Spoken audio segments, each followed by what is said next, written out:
Comrades of the Saddle, or The Young Rough Riders of the Plains, by Frank V.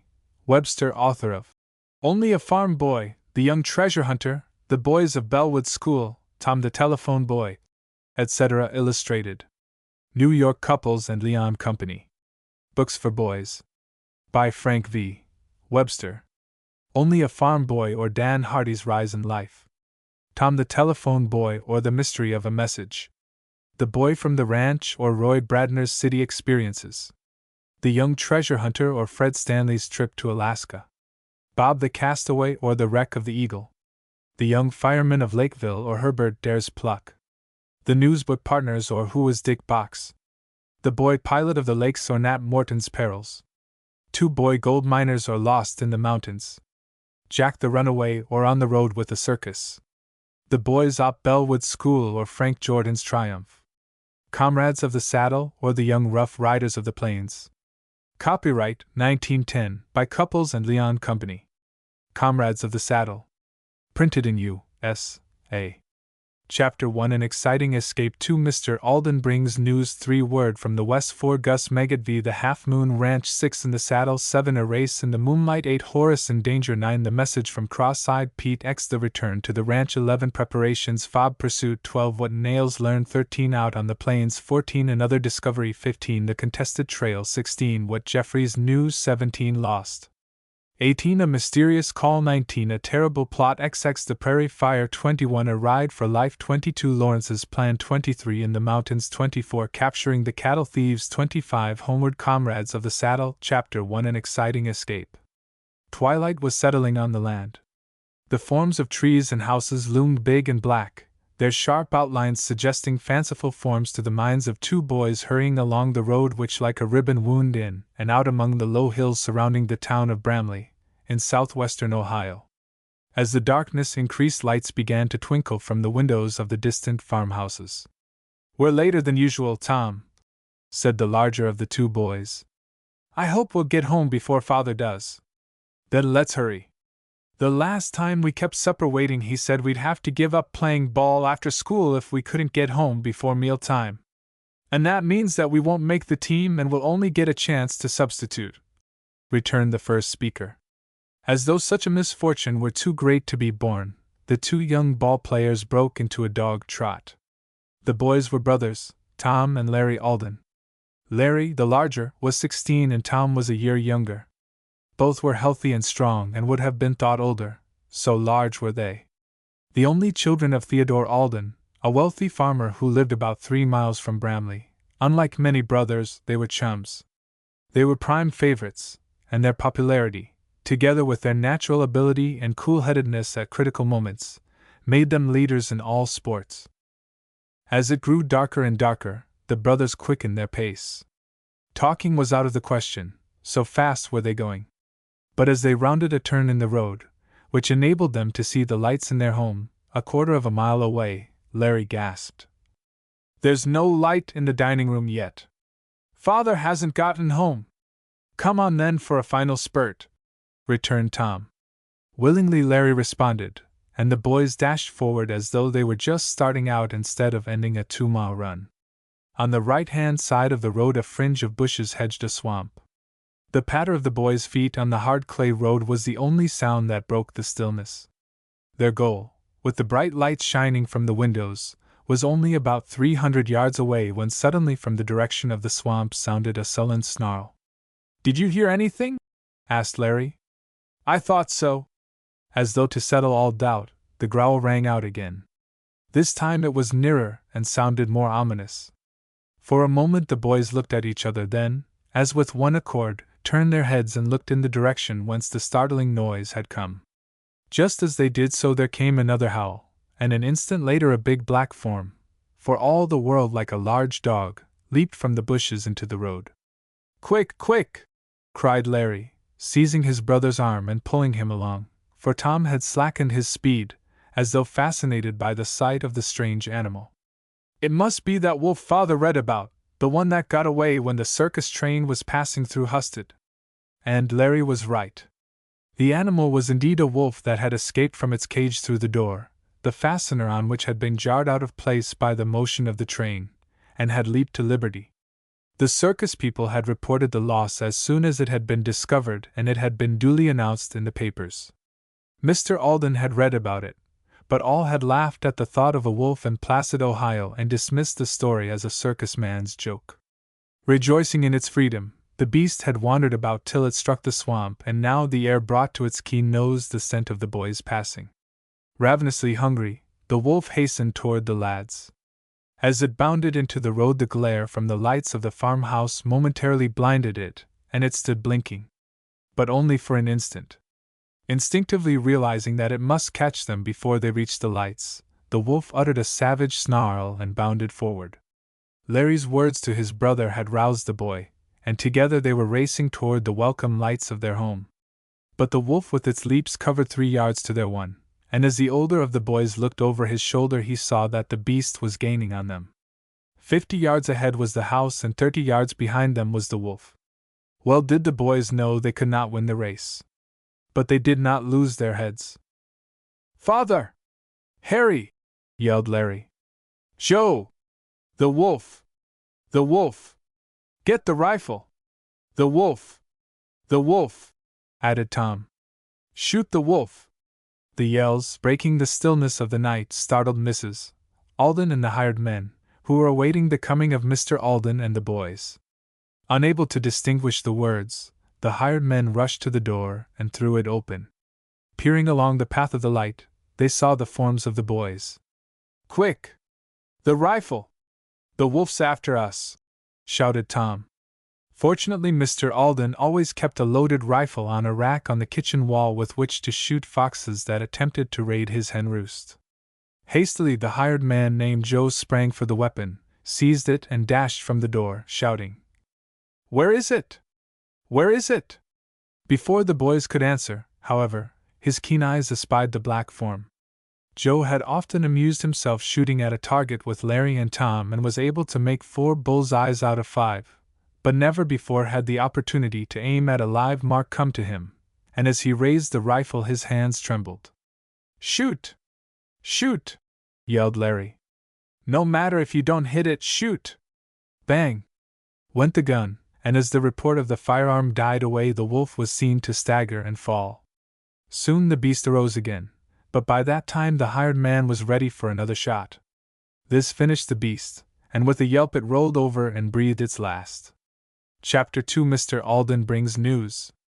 Exhausted by their run and the excitement of their escape, Larry and Tom staggered into the house and dropped into chairs, their mother and the hired men pressing about and plying them with questions. But it was several minutes before the boys recovered their breath sufficiently to speak. Tom was the first to get over his fright, and, as soon as he could control his voice, gave a vivid account of their attempt to reach home before their father, their hearing the uncanny sound from the swamp, the sudden appearance of the wolf behind them, and their desperate race to get to the house before the beast should overtake them.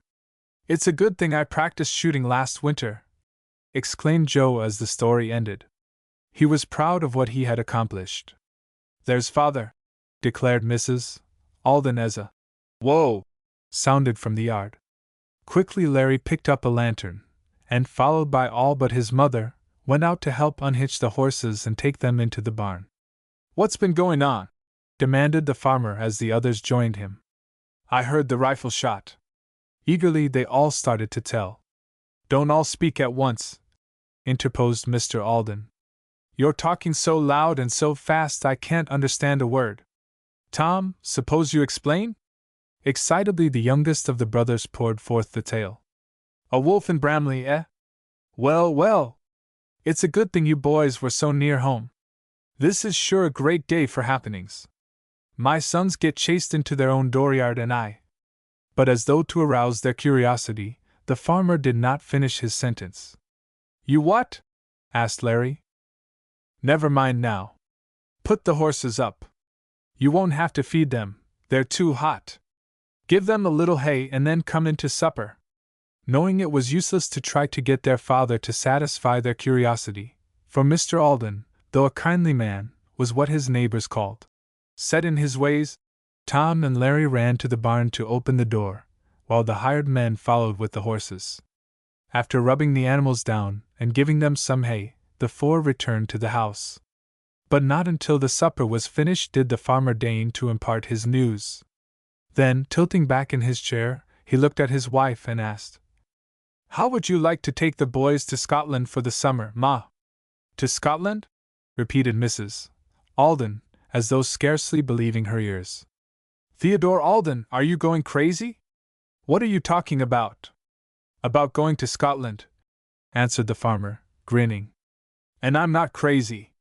At the mention of the trip, Larry and Tom looked at their parent, and then at each other in dismay, for they had planned a different sort of way for spending the summer.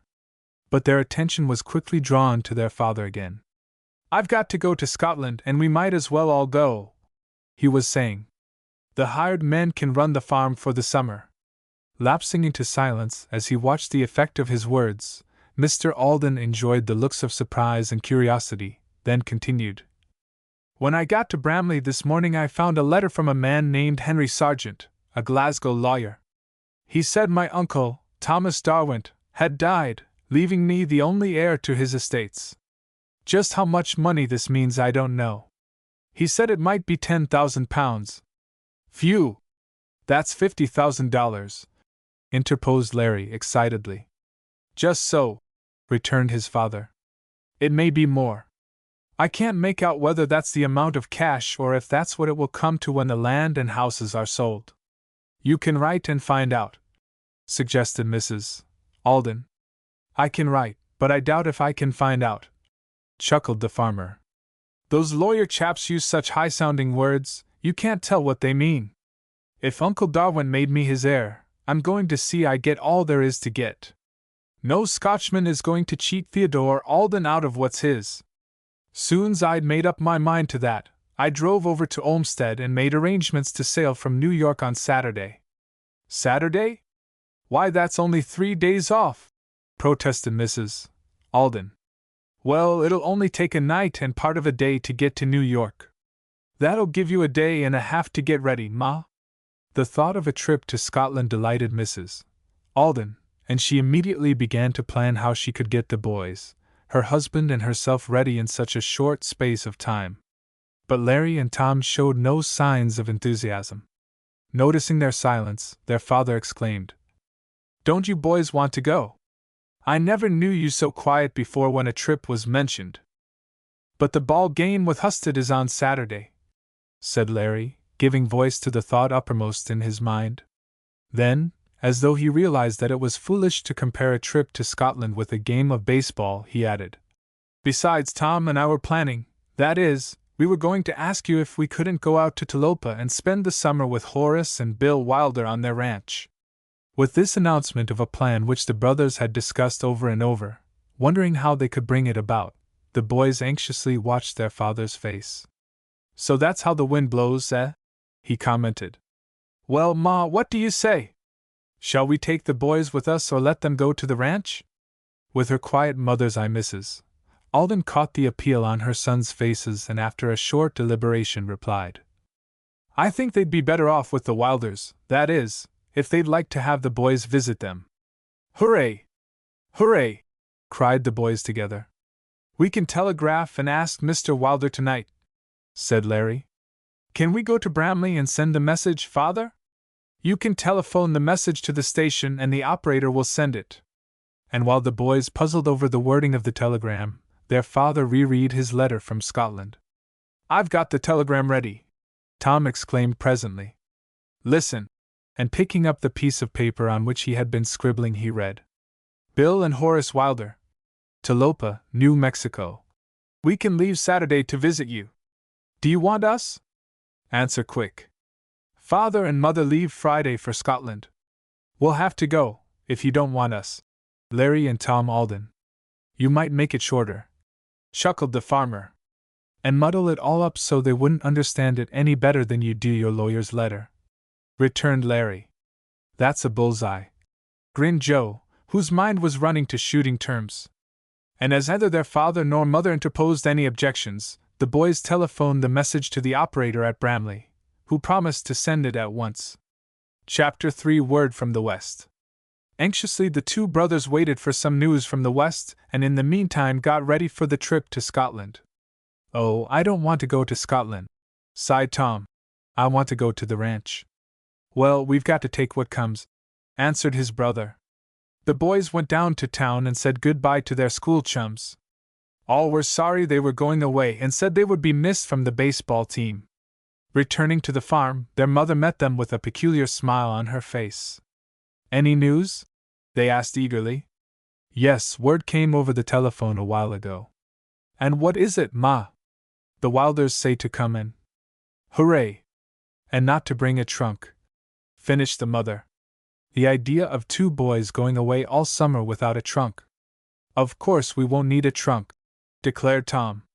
"From the time we reach the ranch till we start for home, I don't intend to wear a white shirt or collar. When we get out there, we can buy some cowboy outfits," said Larry. "Hooray for Talopa!" The receipt of the message, which had been telephoned by the agent at Bramley while the boys were on their way back from the town, was more of a relief than either Larry or Tom was willing to acknowledge. And they ate their food with greater relish in the certainty that their dream of going to live on a ranch was to come true. Each was absorbed in his own thoughts when the voice of their father roused them. "Now that it's decided you are going west," he was saying, "I reckon I'll go over to Olmsted and make sure about our steamer tickets. We won't have any too much time in New York. You boys can go with me if you like."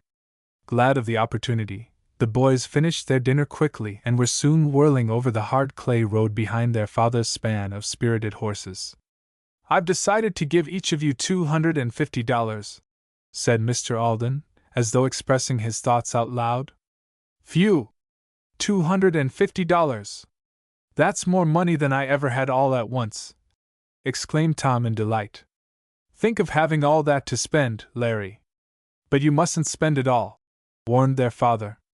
"I was going to say when you interrupted, Tom, that out of this money you must pay your railroad tickets, for your berths to sleep in, and for your meals. These things will amount to about $75, I should think." "But that will still leave us $175, declared Tom. "True enough, but don't forget it will cost $75 to get back. If I were you, when you get to the ranch, I would give the money for your return tickets to Mr. Wilder.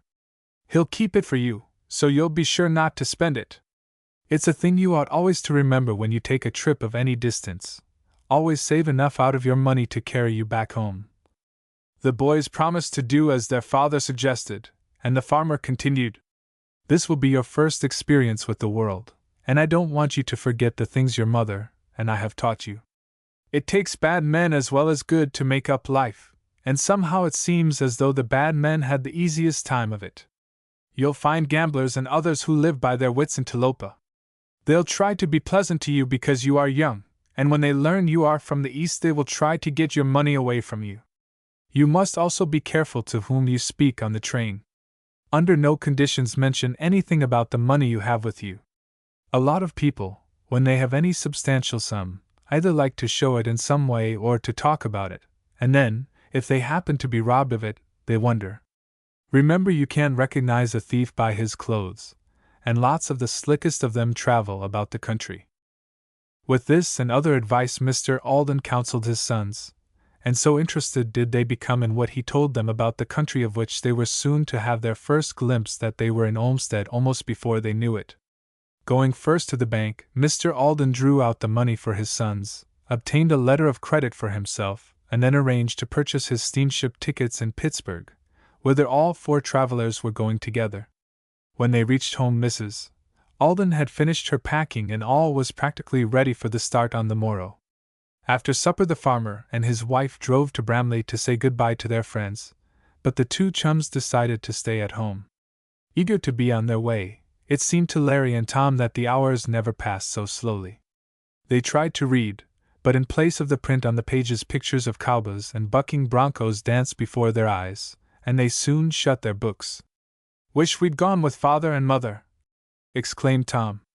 "It's more stupid here than saying goodbye." But scarcely were the words out of his mouth when the door opened, and in came an old friend named Silas Haskins, a former gold miner. "I got to go to Husted tomorrow, so I came over tonight to say so long," he said in explanation of his call. Cordially the boys made him welcome, and the time passed quickly when they had led Silas round to talking about his adventures in the far west. When at last the gold miner rose to go, he said, "I brung some presents for you. They'll be useful in the west." And from his pocket Silas drew forth 2 fine big jackknives and 2 long pieces of thong. "They're both the same, so you won't need to quarrel about 'em." He smiled as he handed their presents to each.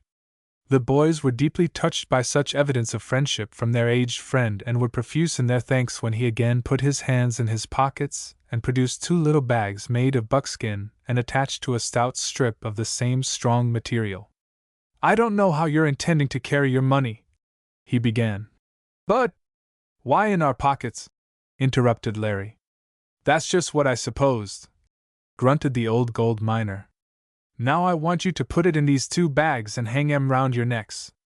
There can't no one get to 'em without waking you up nor take 'em without giving you a chance to fight." Readily the boys promised to wear the money bags, and with a hearty handshake with each their aged friend went home. The night passed quickly and the morning was busily spent in getting the luggage to the station. As the family waited for the train, the dingy little station was alive with people who had come to wish the Aldens pleasant journeys. And as the train left the Bramley depot, the members of the ball team gave 3 rousing cheers for Larry and Tom. The parting with their parents at Pittsburgh was hard for the boys, but fortunately for them their train left first, and soon they were engrossed in watching their fellow passengers. These consisted of a German boy, who seemed about their own age, 2 elderly gentlewomen, and 2 big men, who would have seemed well dressed had they not worn so much jewelry. With interest the 2 chums watched the German youth, and several times when they had turned to look at him they had found him gazing at them. It was only the memory of their father's advice to be careful as to whom they spoke to on the train that prevented them from striking up an acquaintance. But when they found themselves at dinner seated at the same table with the foreigner they broke their reserve and told him their names. In return the German said he was Hans Ober. A speaking acquaintance thus established, Hans lost no time in asking questions about the United States and particularly the West, to which Larry and Tom replied as well as they were able.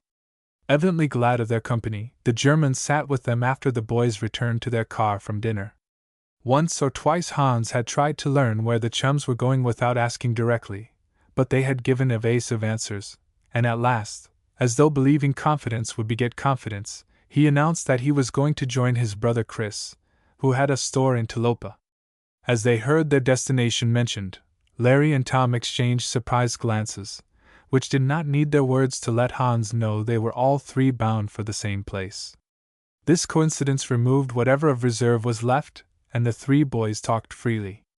Hans said he had come from Berlin and that his father had given him money to buy a share in his brother's business, and told them of how his fears that he might lose the money had made him sit up the first 2 nights he was on the steamer.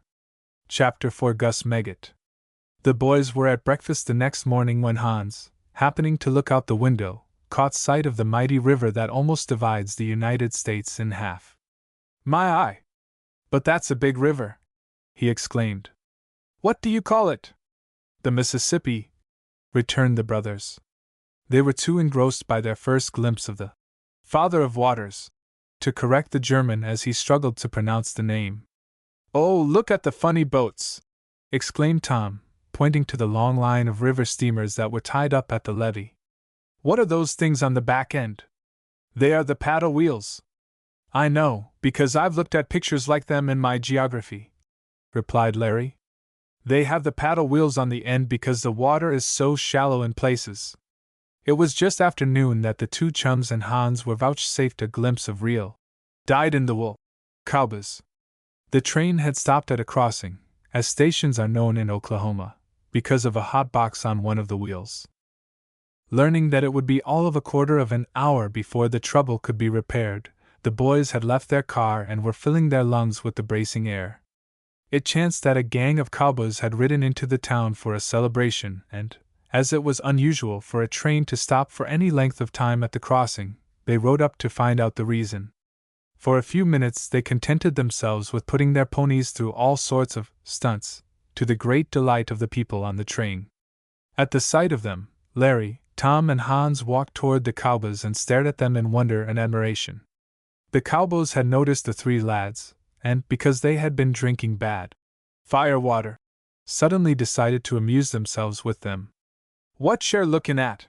roared one of the cowpunchers, a big fellow with close-set eyes and a heavy jaw. The boys made no response. "Can't share speak? I'll teach you some manners then," he bellowed. In a trice he whirled his pony and rode for the boys at full speed. Ignorant of the roughness of cowboy fun, the three lads stood their ground, never thinking the fellow would hurt them. The cowboy was riding straight at Hans. When the pony was within 2 leaps of the German, boy Larry cried to him to jump to one side. But Hans was too terrified to move, and the pony was almost upon him. In another moment he would be run down. From the train rose shouts of warning and anger, changing in the next moment to cheers. Realizing that the German boy could not save himself, Larry threw up his hands right in the face of the pony, causing the animal to rear so suddenly that only its rider's expert horsemanship saved him from being unseated. At the same time Tom seized Hans and jerked him to one side just before the bronco's forelegs struck the ground again, almost on the very spot where the German boy had been standing. Furious at the interference with his so-called fun, the cowboy roared at Larry. "I'll teach you to scare Gus Meggett's pony, you calf tenderfoot!" Black, indeed, did it look for the three lads. The companions of the bullying cowboy who had announced himself as Gus Meggett were riding up, yelling to him to make the tenderfoot dance. His race very white, but every line of his body breathing defiance, Larry faced his tormentor. With a calmness that fairly took the breath away from the bully, the elder of the brothers exclaimed in a voice loud enough to be heard by the other cowboys and the men about the train. "I didn't pick this quarrel with you, but if you will get off your horse so that you have no advantage over me, I'll give you all the fight you want." An instant Meggett glowered with rage at the mere stripling of a boy who had announced his willingness to fight him, then with a savage growl started to swing from his saddle. "I'll fix you, you whelp!" he roared. He aimed a savage blow at Larry, who ducked. "Hi! Leave my brother alone!" cried Tom, coming to the spot. As Tom spoke, Larry stooped and picked up a handful of dust. This he hurled straight into the cowboy's face. "Good!" shouted Tom, and did likewise. The dust caused the cowboy to sneeze, and some bystanders commenced to laugh. "He's got the best of you, Meggett," observed another cowboy. "I'll eat him!" yelled Meggett, and rushed at Larry with blood in his eyes. But before he reached the boy, a voice rang out. "Keep on your horse, Gus Meggett!" Though Larry did not dare take his eyes from the bully, Tom and the cowboys looked to see who was taking a hand in the affair. They beheld a quiet-looking little man pointing a finger at the leader of the ruffians. "I can't arrest you for driving off Jim Larson's cattle because we're in Oklahoma," continued the determined stranger. "But if I ever get my hand on you in Texas, it'll go hard with you. Now vamoose before you try my patience too far. Come on back, boys. Gus Meggett won't bother you any more. Prickly cactus!" "But it's Shorty, the sheriff from Pony County," gasped one of the band or cowpunchers. "Come on, Gus, we must dig out of here. Shorty may pass the word he's seen us." Fear of the law caused the bully and his companions to wheel their ponies. At this move the three boys turned and ran back toward the train, while the excited passengers hooted and yelled at the discomfited cowboys. The shouts of derision were more than Meggett could stand. He shook his fist at the crowd in general and then at Tom and Larry in particular. Then he whirled around and disappeared from view in a cloud of dust. Quickly the passengers all trooped to the cars, and 5 minutes later the train was again in motion. All the passengers wanted to shake hands with Tom and Larry, and for several minutes the boys were at the mercy of their well-meaning admirers. Again the sheriff came to their rescue. "Go back to your own cars," he commanded. "The boys want to be left alone." But the people gave no sign of heeding his words. "Well, if you won't go at the asking, I'll make you go," he continued, and seizing the person nearest him, the sheriff turned him round and gave him a shove along the aisle of the car. After 3 or 4 of the passengers had been pushed none too gently away, the others began to leave of their own accord, and the 2 brothers were able to make their escape. "If it keeps on the way it has started, we're likely to have a lively summer," remarked Larry when he was again back in his seat. "I hope they don't come so quick for me," exclaimed Hans. and his tone was so plaintive that the others could not help but laugh. "You'll either have to get some nerve or else stick mighty close to your friends here," declared the sheriff, who had remained to talk with the boys who had shown such pluck. "Maybe I'll go back to Germany," sighed Hans. "Oh, you'll get used to this part of the world after a while." "Where are you going?" "To Lopa." "Well, that ain't the most refined place in the world," chuckled the man of the law. "But I don't believe you'll get as bad as what you got." Pondering over this none too reassuring remark, Hans lapsed into silence, while Tom and Larry plied the sheriff with questions about life on the ranches and the antics of the cowboys. As evening came on, the boys grew restive. Their train was due at Talopa at 9 the next morning, and despite the fact that it was rushing along at the rate of 40 miles an hour, it seemed to them to be scarcely moving. They had already passed 2 nights and 2 days on the train, and the thought of putting another night in the berth, especially as it was very hot, seemed impossible, making them fretful and cross. "Who is he?" asked Larry of the conductor, after the sheriff had left the train. "What, you never heard of Sam Jenks, sheriff of Pawnee County?" "We come from Ohio," said Tom, as though apologizing for their ignorance. "That accounts for it. If you lived between the Mississippi and El Paso, you wouldn't ask such a question. Sam Jenks, known to every cowboy as Shorty, is the nerviest man I know. There isn't a cattle thief or a bad man in this part of the country that won't run when he sees him, if he has the chance. You saw how Gus Meggett and his gang got scared. It was just the sight of Shorty that scared him. He's got a record of sending more cattle thieves and crooked gamblers to jail than any 3 other sheriffs in the country. There never was anything he's afraid of, and he's just as tender-hearted as a kitten. Why, I know one time, after he'd sent a train robber to prison, he took the money out of his own pocket to support the rascal's wife and baby till he could get her folks to take her home. You sure made a friend that's worth having." On Hans' account, Larry and Tom kept up a lively chatter during the evening, and it was not until the brothers were in their berths that they broached the subject of what to do should the sheriff's suspicions prove true. Hans' unfitness for holding his own among the rough men of the plains made them sorry for him, and they discussed various plans, without arriving at any conclusion, till well into the night. "What's the use of worrying?" said Tom finally. "Chris will probably show up all right. Let's wait and see." And with this understanding, the boys dropped the matter. Despite the fact that the day was to see the end of their journey, the boys slept late. "You men better hurry if you all wants yo breakfast befo' yo gets to Talopa," interrupted the porter. "We'll be thar in half an hour." It was not a hearty meal the brothers and Hans ate, and soon they were back in their seats, looking to see that they had forgotten nothing before they closed their suitcases. Bringing 2 big valises of the extending kind, the German sat with Larry and Tom. But their high spirits found no response in him, and as they neared their destination he could with difficulty keep back the tears, so worried was he. "Here we are!" exclaimed Larry as he caught sight of some houses and barns.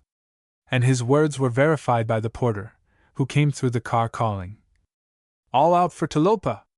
Picking up their luggage, the boys hastened to the car steps. "Hello, Bill!" "Hello, Horace!" cried the brothers eagerly as they caught sight of their friends on the station platform. At the greetings, the Wilder boys hurried toward the car. In the pleasure of the meeting, Tom and Larry forgot Hans. "Come on!" commanded Horace, seizing Tom's suitcase. "We won't dally here in Talopa. We must get to the ranch before it gets too hot." And he led the way to where 4 broncos stood tied to a railing. Quickly the Wilders made fast the suitcases to their saddles and untied the ponies. "This is Black Hawk, Tom, and this is Lightning, Larry," said Horace as he handed the reins to the 2 boys. "They're a couple of the best ponies in New Mexico, and while you're here they'll be yours. You can get acquainted with them on the ride to the ranch." Both animals were splendid creatures, well built and powerful. Black Hawk, as the name suggests, was jet black, his coat glistening in the sun, and Lightning was a roan. Already Bill and Horace were on their ponies, and the 2 brothers were just swinging into their saddles when a voice cried, "Tom! Larry!" Turning their heads, the boys beheld Hans, the tears streaming down his cheeks, rushing toward them as fast as his valises would let him. No need was there to ask if he had found a trace of his brother. The tears told all too plainly that he had not. "Who in the world is that?" asked Horace in astonishment. "A German boy who traveled with us," explained Tom. "Do you know anyone in Talopa by the name of Chris Ober? Struck out for Old Mexico, prospecting for gold, 3 months ago," replied Bill. "Why, that's his brother Hans, who has come from Berlin to visit him," returned Tom. And hurriedly he gave an outline of the German lad's story. "Phew! Chicken-hearted, is he?" commented Horace. "It won't do to leave him in Talopa. Luckily one of our men is in town with our grub wagon. He can ride out to the ranch with him." When Tom imparted this information to Hans, the poor fellow was delighted and asked where he could find the outfit. "I'll show him. You all ride on," said Horace. But the others refused, declaring they would all go together. As the cavalcade started with Hans and his valises trying to keep up with them, many were the jests and laughs cast after them. But the boys paid them no heed, and in a few minutes the German youth was safe in the provision wagon. Putting their horses into a brisk canter, the 4 lads set out for the ranch. Many were the questions the Wilders asked about their friends back in Ohio, and so busy were Tom and Larry in answering, and in relating all the events of consequence that had transpired since the family had left Bramley 2 years before, that the 20 miles which lay between Talopa and the ranch seemed scarcely one. Chapter 5: The Half Moon Ranch. As the boys drew rein in front of the broad, vine-covered piazza of the ranch house, they were greeted by Mr. and Mrs. Wilder. "Well, it does seem good to see someone from home," exclaimed the latter as she shook the hands of Tom and Larry. "It sure does," asserted her husband. "Wish you'd brought your father and mother with you. What in the world started them off to Scotland?" Quickly the brothers explained. "Well, well! So Uncle Darwin really had some money," commented Mrs. Wilder. "I'm real glad, though of course it isn't as though your father needed any more. I should have thought you boys would have wanted to go with them." "Not when we could spend the summer on your ranch," returned Larry. "But we began to be afraid we would be obliged to go, and we should have if the telegram had been any later. No time ever seemed so long as when we were waiting for your answer." "It was just luck we got your message," declared Horace. "Sometimes we don't go to town for a week. But something seemed to urge me to ride in the other morning, and when I arrived Con Brown hollered to me he had a telegram. When I read it, I didn't lose any time answering, and I made Con promise to rush it. Con's our telegraph operator," explained Bill. "Come on in and change your duds and then we'll look the ranch over." Nothing loath to remove their clothes, which still smelled of engine smoke, despite their ride over the plains, as the brothers seized their suitcases and followed their young hosts, Larry exclaimed laughingly, "You see, we took your advice not to bring a trunk." "Glad of it," asserted Horace joyously. "There's no need to dress out here. It's just great. You don't have to put on a collar from one week's end to another. But if you had brought a lot of clothes, Mother would have made us dress too. That's why I mentioned the matter in my telegram." This explanation was given in a low tone that Mrs. Wilder might not know her son had taken such effective measures to prevent his being obliged to dress up, and the boys laughed heartily at the harmless joke. The home of the Wilders was only 1 story high, but the rooms were big and comfortable. Around 3 sides ran the piazza, from which French windows, extending from the floor to the ceiling, opened, admitting any breeze that might be stirring. The room assigned to the boys was on the west side of the house, and through the vines they could look across the plains to some mountains that towered in the distance. "Our room is the next one to yours," said Bill. "We'll wait there till you are dressed. If you want anything, sing out." Hastily Tom and Larry took off the clothes in which they had traveled, and bathed, glad of the opportunity to remove the cinders which had caused them no little discomfort. "Bill and Horace seem just the same as when they lived in Bramley," observed Tom when they were alone. "Horace hasn't grown a bit. They are tanned up till they look like Indians, that's the only change I can see," returned his brother. "Horace always will be short, but Bill's tall enough for 2. You can't wear those caps," declared Bill as Tom and Larry appeared with the light baseball caps they had brought with them. But that's all we have, protested Larry. Except, of course, our straw hats. You don't expect us to knock round in those, do you? Sure not. But if you wore those caps, you'd get sunstruck out on the plains. We've got some sombreros you can take. As the boys trooped out onto the piazza, Tom espied a 5-bar fence about 100 yards from the house. That's the horse corral, explained Horace, noting the direction of his friend's gaze. We don't keep our ponies in barns out here. The horses are all out on the range now, except 8 we keep at home for ourselves. Passing from the cool veranda, the boys walked toward a long building some 30 yards away. This is the bunkhouse, where the cowboys stay when they're home, announced Bill. There are 10 of them, the best boys in this part of the country, but they are a lively lot. It's a good thing they are with the cattle. You'll have a chance to get used to ranching before they come in, or they might amuse themselves at your expense. Politeness isn't a cowboy's long suit. So I gathered, said Larry as he thought of his experience at the crossing in Oklahoma. But his mind was quickly diverted by his brother. What's that half-moon over the door mean? Asked the younger of the Alden boys as he caught sight of a gilded crescent that sparkled in the sunlight. Oh, tenderfoot! Oh, tenderfoot! It is indeed fortunate the boys are away, exclaimed Bill in mock solemnity. That is the brand of this ranch. Every horse, every steer, cow, and calf we own bears a half-moon because this is the half-moon ranch. When any of our ponies or cattle go astray or mix with others, the only way we can tell which belong to us is by the brand. How do you put it on? Asked Tom. Burn it into the flesh with hot irons. If you can stay till fall, when we have a roundup, you can see how it's done, said Horace. Feeling that they were indeed ignorant of ranch life, the two brothers decided to use their eyes and ask no more questions than were necessary. Entering the bunkhouse, they saw a long table covered with white oilcloth and a line of bunks built in 2 tiers against the wall opposite the door.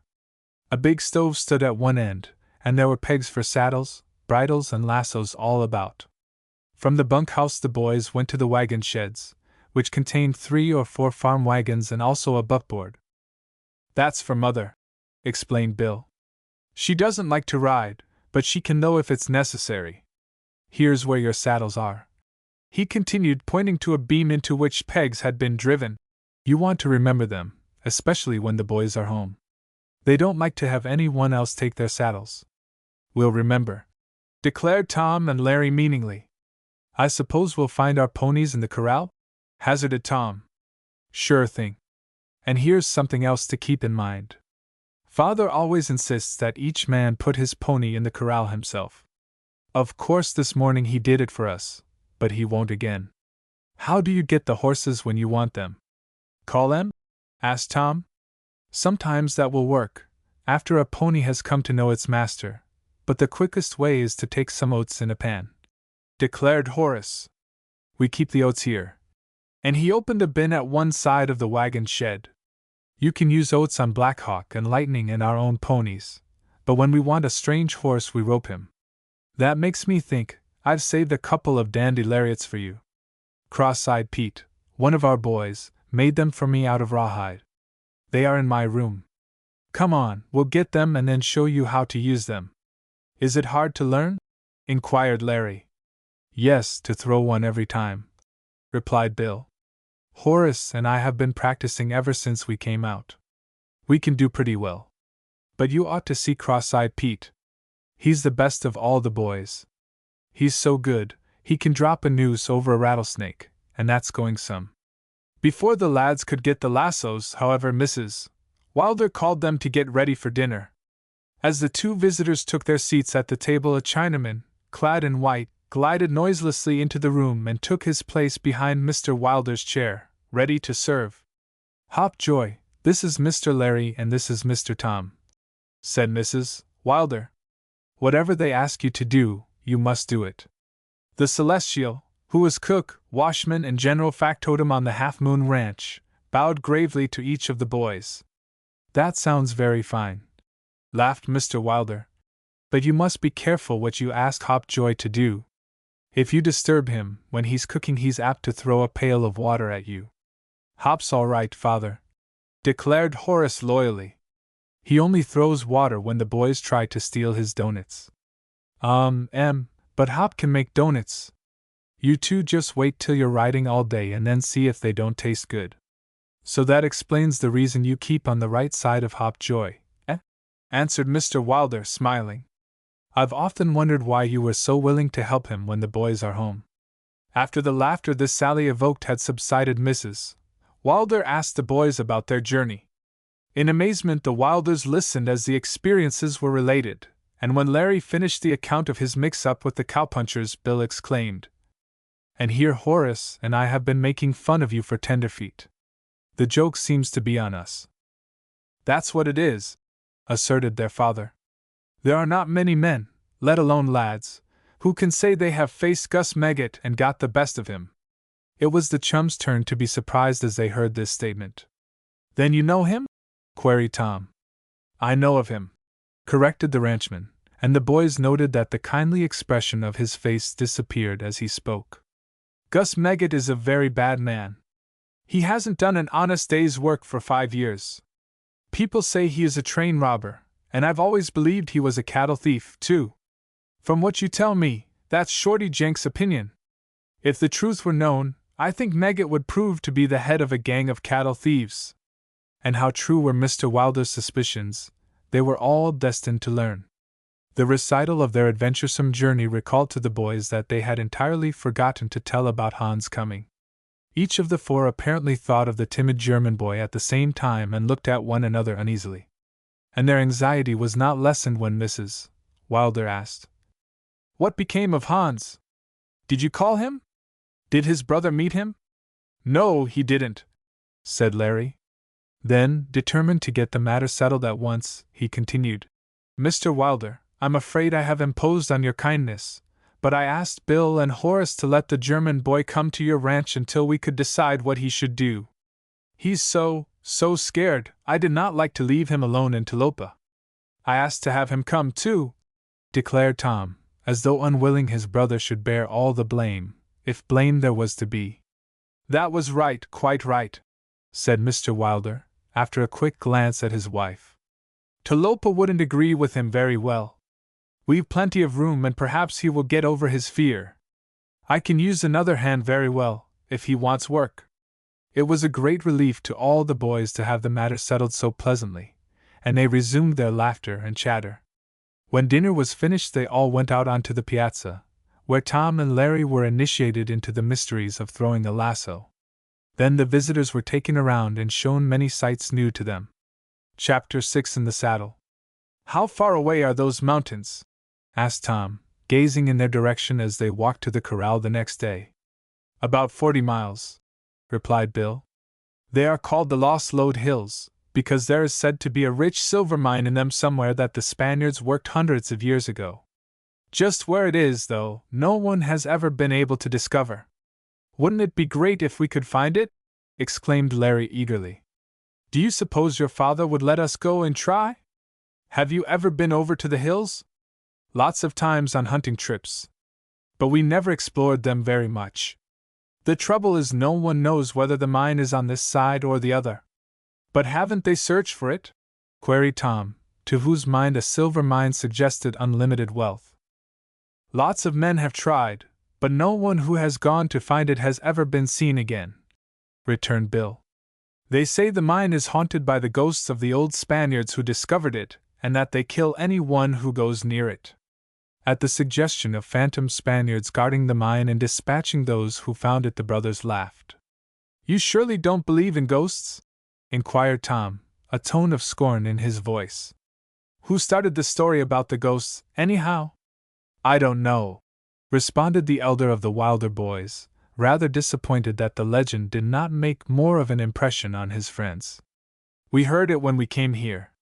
The cowboys all believe it, and nothing would make them pass a night in those hills if they could help it." But ghosts were something in which the two brothers had been taught not to believe, and Tom exclaimed, "Huh! I'll bet someone has found the mine and started these stories to keep other people from going there. Maybe there are 3 or 4 mines," he added as his lively imagination began to work. "It's all right for you to laugh, you haven't been in the hills," snapped Horace. If you'd heard Cross-eyed Pete tell about the night he was camping there, and was scared away by hearing men shooting, you might think differently. Just the same, I'd be willing to go and hunt for it, persisted Tom. And so would I, chimed in his brother. I say, he continued, why can't we go on a hunting trip? We needn't say anything about trying to find the mine. Then, if we didn't, no one could laugh at us and say we got scared. The refusal of the boys from Ohio to believe in the haunted mine had at first nettled Bill and Horace, but they had always been keen to hear or see phantoms, and at Larry's proposal of the hunting trip they became enthusiastic. It will be great sport if Father will let us, assented Horace. Come on, we'll ask him. And abandoning their intention of roping ponies, they turned back to the house in search of Mr. Wilder. Finding him on the piazza, they lost no time in laying their plan for a hunting trip before him. As he beheld the eager faces and noted the lithe, supple bodies of the boys, in whose eyes shone the light of fearlessness, the ranchman replied, I have no objection, if you don't go beyond the foothills. Bill, you remember the trails I showed you last spring, don't you? Yes, sir. All right, keep to them. You boys certainly ought to be able to take care of yourselves. Go and tell Hopjoy to put up some grub for you. You had better camp on the plains tonight, so you won't be able to shoot your food. Delighted at the thought of going on a hunting trip, the boys hurried away to the Chinaman. Golly! You be go shooty? Exclaimed the Celestial when he had received the orders to pack their food. No flayed ghosty? Of course not, replied Horace. There's no such thing as ghosts, Hopjoy. Meb so, meb not, no be too sure, grunted the Chinaman. Pleat, him say they be. But the boys did not linger to argue the matter, and only waiting to see that Hopjoy put in a quantity of doughnuts, went to get their rifles and shells ready. To their surprise, when they returned to the piazza, they found the ranchman busily overhauling his guns. I reckon I'll go with you, he explained. I haven't been hunting for some time, and as everything is quiet I can get away for 3 or 4 days as well as not. Oh, good! Hooray! Exclaimed the boys. And Horace added, Now we won't have to worry about getting lost. Not long did it take the lads to clean their rifles and fill their cartridge belt with shells. Have you two got any knives? Inquired Mr. Wilder, looking at Tom and Larry. Sure, replied Larry, and he told of the old gold miner's presence and his advice about always carrying the pieces of thong with them. Silas is no fool, smiled the ranchman. If you remember all he told you, you won't get into trouble. Still, I think it would be just as well for you to let me put your money in my safe. Then you surely can't lose it.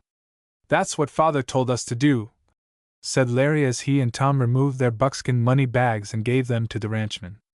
We forgot it, though. Speaking about forgetting, what about the German boy? Asked Mrs. Wilder, who had come to learn the cause of the preparations. At the mention of Hans, the 4 lads looked at one another in dismay.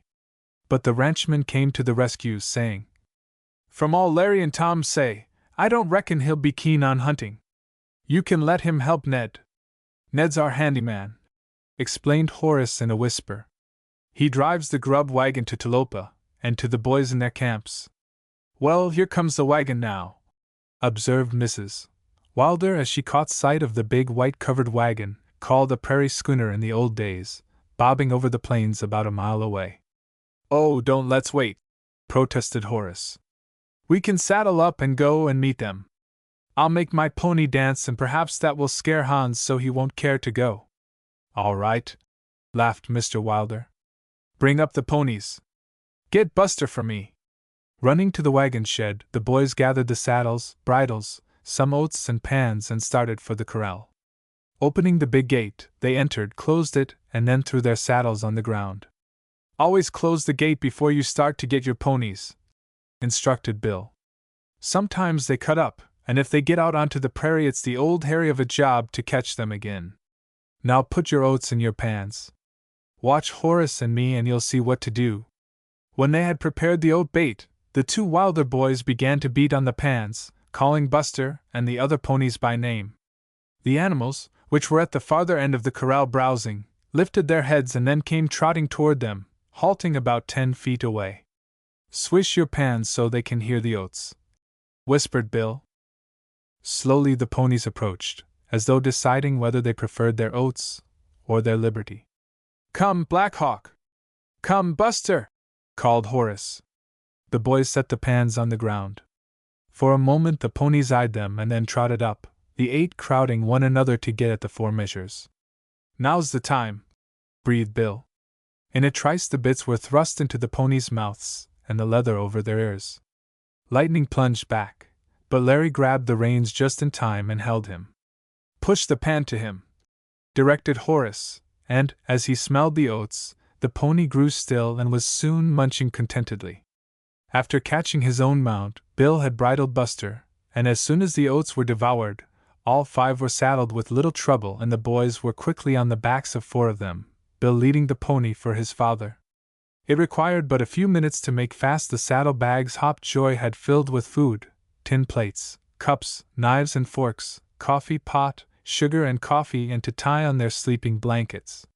Then they buckled on their cartridge belts, slung their rifles across their shoulders and again mounted. By the time they were ready, however, the grub wagon was coming into the yard. "Where's Hans?" gasped Larry, the first one to discover that there was only one occupant. With a broad grin suffusing his face, the driver cried, "Whoa!" as the horses stopped. Mr. Wilder, fearing that the boy had been made the butt of some mad prank, said severely, "If anything happened to that lad, I shall hold you responsible, Ned." "Where is he?" "Gone with his brother Chris." "His brother!" cried Tom. "Did his brother come back?" "He did, yesterday. Hans found him, and such a meeting nobody ever see before. The brother is going to another town and Hans with him. They started today." The knowledge that Hans had found his brother was a great relief to Tom and Larry, and they lost no time in saying so. "If you feel that way, then it surely is all right," declared the ranchman. "We're going into the hills for a few days hunting, Ned. If you need me, you'll find me somewhere on the Lost Lode Trail." "With them tenderfeet?" inquired the handyman, eyeing Tom and Larry doubtfully. "Don't take them for easy, Ned. They put the laugh on Gus Meggett, so I reckon they can take care of themselves in the hills and on the Half Moon, too," he added with an emphasis which was to act as a warning to be passed along to the cowboys. "So it's them two I heard 'em talkin' about in Talopa? Howdy, gents! I sure takes off my bonnet to you," and Ned swept his sombrero good-naturedly from his head. "Say, you two are the only topic of conversation in Talopa about now. Couple of passengers told what you all done, and now everybody's telling everybody else. So it was you kids put the kibosh on Gus Meggett. Phew! I hope I don't get you riled up." And clucking to his horses, Ned drove on to the wagon shed. "When you go into Talopa, you'll own the town," smiled Mr. Wilder, looking at the brothers. "You see, you are famous already." But Larry and Tom only laughed, while the latter exclaimed, "I'd rather find the lost lode than fight Meggett. So my boys have told you about the mine and the ghosts, eh?" And shaking his bridle, the ranchman waved goodbye to his wife and cantered away, followed by the others. For a few minutes they rode without talking, the Wilder boys a trifle envious of the reputation their friends had achieved and the chums trying to get accustomed to riding with a rifle bumping their backs. They soon got the swing of it, however, and, as the ponies settled into an easy, steady lope, Tom exclaimed, "Larry, we're in the saddle and on the plains at last." "Like it what?" queried Horace. "It's what we've been dreaming of for months," declared Larry. "Only I say, Mr. Wilder, let's drop Meggett. All we did was to get away from him." "As you like," smiled the ranchman. "But that's something." Chapter 7: A Race in the Moonlight. Now through waving grass up to their knees, now through stretches of sagebrush the hunters rode. 3 or 4 times they caught sight of cattle in the distance, which Horace eagerly declared belonged to the Half Moon, explaining that the biggest herds were in Long Creek bottoms, about 50 miles southwest, where the cattle could find water as well as good grazing ground. 50 miles, gracious! Do you own so much land? Asked Larry of Mr. Wilder. No, we have 1,000 acres, more or less. But my neighbors and I have leased the rights to graze in Lone Creek. Neighbors? Repeated the elder of the brothers in surprise. Why, I can't see any house but yours. In fact, I haven't seen any since we left Talopa. And there isn't any within 30 miles. There are 2 on the south and more north, even farther away. But we call them neighbors just the same. Anybody within a day's ride is a neighbor, explained the ranchman. And as he noted the look of amusement that appeared on the faces of the brothers, he added, You won't think so much of distances after you've been out here a while. At the end of 2 hours, as they mounted the crest of a great roll in the prairies, the dried-up course of a stream was disclosed. If you follow that, it will lead you to Lone Creek, explained Horace. Down about 10 miles there's a place called the Witch's Pool, where we go fishing. It's so deep it never dries. We'll go there some day. More ghosts? Inquired Larry as he repeated the name of the pool. No ghosts, laughed Mr. Wilder. Just the ignis fatuus, or will-o'-the-wisps. All cowboys are very superstitious, you must remember. The land round the pool is swampy, and at night you can sometimes see the lights dancing about. I suppose someone saw them, and finding no person there, immediately decided the pool was a gathering place for witches. Pete says it's the bodies of the men who have died of thirst on the plains searching for water, declared Horace in an odd tone. That's an ingenious explanation, but it is not the truth, my boy. The lights are caused by certain gases that come from the marshy ground and glow when the atmosphere is in a certain condition. Over in Scotland, on the peat bogs, they call them friars' lanterns. My, but I'd like to see one, sighed Tom. Then I'm afraid you'll be obliged to camp by the pool. You might go there 100 nights and never see a sign of one, returned the ranchman. And then, as the shadows cast by the mountains were reaching farther and farther out onto the prairie, he thought it best to turn the minds of the boys into other channels. Shall we camp in the open, or would you rather push on to the foothills? He asked. It'll be dark by the time we get there. I vote to keep going, answered Larry. How far is it? Inquired Tom, who was beginning to feel the effects of the many miles in the saddle. About 15, which means 2 hours at least, because the darker it gets the slower we'll be obliged to go till you two get more used to riding the plains, responded Bill. If we keep on, and I feel stiff in the morning, we'll be there and I shall not be compelled to cover the 15 miles, mused the younger of the brothers as much to himself as to the others. I'm for pushing on, too. Laughing at their guest's discomfort, the others readily acquiesced, and they crossed the stream bottom. Save the noise made by themselves, the twitter of birds, and the occasional cry of some prairie dog routed out by their approach, the silence of the plains was intense. At first Tom and Larry did not notice it, but as they rode mile after mile they began to feel its depression.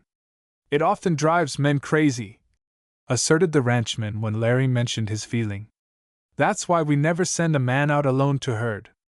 Having someone to talk to is a big relief, I can tell you, after you've been a week or so on the prairies with nothing but a bunch of stolid cattle. The very monotony of their grazing and chewing their cuds gets on your nerves.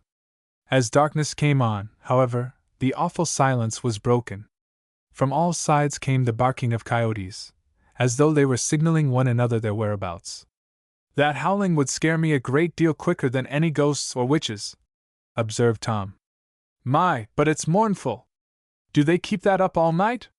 Indeed they do, replied Horace, delighted to think one thing had been discovered which the two visitors feared. Only it gets worse the darker it grows. Besides, when they are hungry, they'll follow you and attack you. That wouldn't be so bad so long as you had a gun with you, interposed Larry. I'd like to get a shot at one. Then there's your chance over on the left, exclaimed Mr. Wilder. Unslinging his rifle, the elder of the Alden boys looked eagerly in the direction indicated. But it was so dark he could see nothing, and he said so. Can't you see those 2 little balls of fire right opposite you? If you can't say so, I'll stop him myself, returned the ranchman. Yet even as he spoke the coyote turned and fled. It's just as well, added Mr. Wilder after he had announced the fact. You'll have a chance to shoot at something better than a measly prairie wolf tomorrow, I hope. Or perhaps tonight, chimed in Horace. Maybe a ghost'll attack our camp. That will do, youngster, If you talk any more about ghosts, I'll make you ride back to the ranch in the dark. If you keep on, you'll work yourself up so you'll think every sound you hear is a Spaniard from the mine, and there will be no sleep for any of us." This command had the desired effect, and Horace gave up the attempt of trying to frighten his friends. For a time the darkness grew more and more intense till it was all the riders could do to make out the forms of one another. But at last the clouds passed over, revealing the stars, and soon the moon rose, full and brilliant, changing the swaying grass into a seeming sea of silver with its light. In wonder the brothers gazed at the transformation, and Larry said, "I wish the plains could be like this always. They don't seem half so terrible." But the boys soon had other things to think about. They were so close to the mountains that they could see the great cliffs glistening in the moonlight above the trees from which they rose, sheer. "I don't wonder they say these mountains are haunted," exclaimed Tom. "I can almost believe I see men moving along the top of that middle cliff." "Better curb your imagination, then," chided Mr. Wilder. "It's a good thing we've got to pitch camp pretty soon, or you'd all get the nerves." At Tom's words, the other boys had sought the middle cliff with their eyes, and suddenly Bill exclaimed, "Tom's right, Father! There are men moving along the top of the precipice." Mr. Wilder had been intent on searching the base of the mountains for a place to camp for the night. But at his elder son's statement he looked up quickly, drawing rein that he might be sure the motion of his horse played no trick on his eyes. Breathlessly the others waited his decision. The cliff at which they all were staring so intently was about halfway up the mountain, and above it rose another wall of rock. And it was against the base of this latter that the objects which attracted Tom's attention were silhouetted. "By Jove! They are men!" exclaimed Mr. Wilder excitedly. "I never knew there was a trail along the base of that cliff before." The boys were tremendously stirred up as they heard this confirmation.